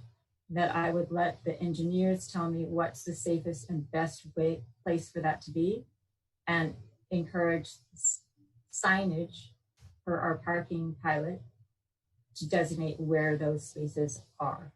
Well, I'll say. And that the town be prepared to purchase not K-rail, but planters, but that if a business decided that really what they needed was giant rocks that look better, okay, recognizing that there are safety factors when we close those parking spaces. That's my motion. I'd like to second that. Okay, so there's a motion and a second. Any comment on that motion? Ms. Spector. Thank you. Actually, probably a question. Being a big fan of going out almost every night and getting food from one of our restaurants and picking it up, it's not clear to me how that process would work under the motion. There's a question. So the motion doesn't specify how the individual businesses would do it. What the motion really is getting to is where, when you did what you're talking about, where would you stop your car to do it? So if there were a designated area on, say, each intersection along North Santa Cruz, where you could put your car, run to the business that was closest, not run, but go there, come back to the designated area, and then now leave. So the motion wasn't how was the business going to work that out. The motion was where will the town make sure that that happens? And I was leaving that to traffic engineers to figure out where would be the spot on the street where that could happen. And in my mind, the more uniform it could be, such that people would know where it was and could go there, the better. And if we could have it every block, it would be closer to business than, parking down at the end of North Santa Cruz and walking to the other end to get your dinner. That was what the motion contemplated. Okay, and I can see where the disconnect is, because I wasn't even thinking about the cars. I was thinking about people walking. And when you walk up to the restaurant, and the restaurant usually has a table or something outside where they can give you your food and take your money. I'm just not sure, when it's not a car thing, how that's going to work. But it's not enough to make me oppose the motion. It's just an issue from a logistic point of view that might be challenging. Okay, thank you for your comment. And I have every faith that our businesses will figure out how to make that work if given the space. So there's a motion on the floor, and it's made by the mayor, seconded by Councilman Rennie. Councilwoman Zek, any questions or comments on the motion? No. All right, given that, I'm going to do a roll call. And Ms. Pavetti, is that adequate for your purposes? Yes, this is great. This is exactly what we need, and we'll look forward to working with the chamber on implementation and outreach. Thank you. Okay. All right, so I'll do a roll call vote. Vice Mayor Spector? Yes. Councilman Rennie? Yes. Councilwoman Sayoc? Yes. The mayor votes yes. It passes unanimously. Any other questions, comments, or motions before we adjourn? Mr. Rennie? I'm a little bit curious if staff could expand upon what their plans are for how they're going to involve the chamber. Is that going to be reviewing designs with them? Is it going to be getting them to help implement events and use of their volunteers? What are your thoughts so far? Yeah, so unfortunately, we can't really be looking at events at this point just because of the social distance order. But what we can do is work with the chamber on designs, and obviously, just as Monica did for this meeting, where she outreached to everyone in the business community, we would need to do similar outreach, as well as to outreach to our neighbors. So that way they would understand what it means to still have through traffic on our streets, but to have parking basically cordoned off, so that way our businesses have an expanded area. Our staff work closely with the chamber on a lot of different issues. So let me just hand it over to Monica, who might have some very specific ideas of what that partnership looks like. Thank you, Laurel. I think first, as a staff team, we'll get together and kind of talk about the motion and look at the logistics with our Parks and Public Works Department and Director Morley, and understand how we can roll that out. I think there's a big piece that we could use the chamber in, and kind of, like Laurel said, the outreach, also talking about how we can help fill the needs of the businesses. We do have a great relationship with the chamber. They've always been really supportive of us and us of them. So I think that it will be a natural fit. Even if it wasn't part of the motion, I think it would be a natural fit for us to work with them, as they are quite a champion for our businesses in the community. Is that Mr. Rennie? Kind of sort of a different question. Now that you've heard all the motions we've made,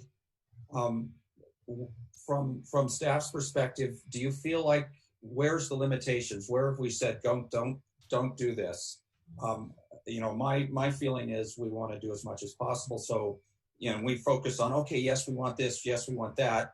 Where are you reading don't do? Where in your mind have you set limits that maybe we didn't want them set? I'll start, and then I'll invite the rest of the team to comment. I'm actually really impressed with the work of the council tonight, considering all of the ideas that came forward in email and public comment this evening. I think you've done a fabulous job, essentially embracing 100% of the streamlining ideas that were put forth in the report. That's a huge step right there. So we thank you for that. Recognizing the values of equity and fairness townwide, I think that speaks a lot. And this is the type of thing that we can really push out in a very positive way on social media and other platforms, that Los Gatos is safe and Los Gatos is going to be open for really great businesses, and we're going to get there together. So I think you've taken tremendous steps.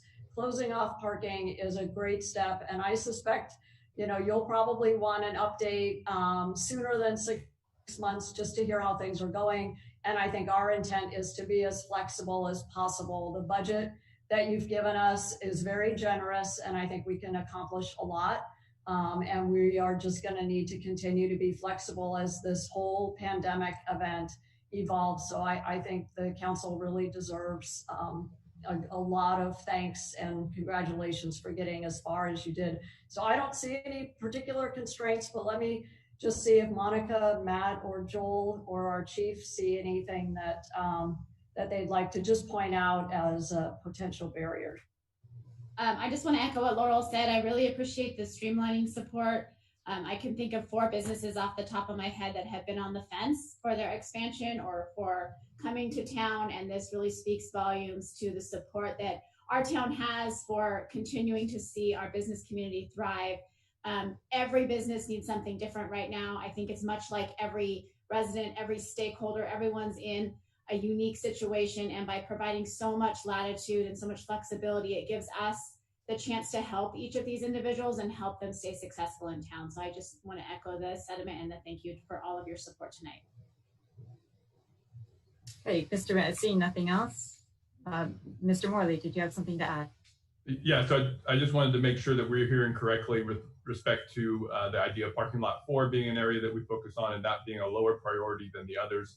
That we're really focused on removing parking on North Santa Cruz, and that parking lot 4 will remain an opportunity to relocate some of that parking to the implementation of signage and getting folks to additional parking spaces. Well, so the motion was you're correct, to focus on removing parking on North Santa Cruz and Main in our C2 district, but closing portions of parking lot 4 definitely was not off the table in the motion. Okay. Anything else? Councilwoman Sack. Mayor, I know you spoke to the work that you and the town manager are doing in conveying to our supervisors the uniqueness of Los Gatos. We all serve on various regional committees. Please let us know if there's any other messaging that you think would be helpful.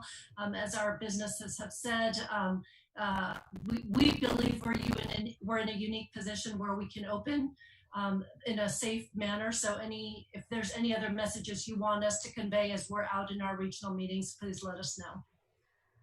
Thank you, Ms. Sack, for reminding me, and thank you all, as always, to all of the council for all of the support through all of this. I know that the League of Cities is going to be important to us, and Ms. Sack, I know you serve on that. And we also need, obviously, help with infrastructure, fires, garbage, whatever else we're going through at this time. But Supervisor Wasserman did emphasize the importance of group action through the League of Cities that I know that we've already taken. So as that comes up and as we reach out to our state representatives, we'll definitely be looking to the council for any kind of help and support we can get. And the council has been extraordinary during this time, as has the staff, and as has our community. So all of you who are still listening, thank you so much for sticking with it, for sticking with us, for bringing to us your ideas, bringing to us your enthusiasm, and hopefully going forward, we'll get this off the ground. And as always, as Ms. Ravetti said, we'll do it together. So thank you very much, and we'll see you next week on June 2nd. And good night, all. Thank you.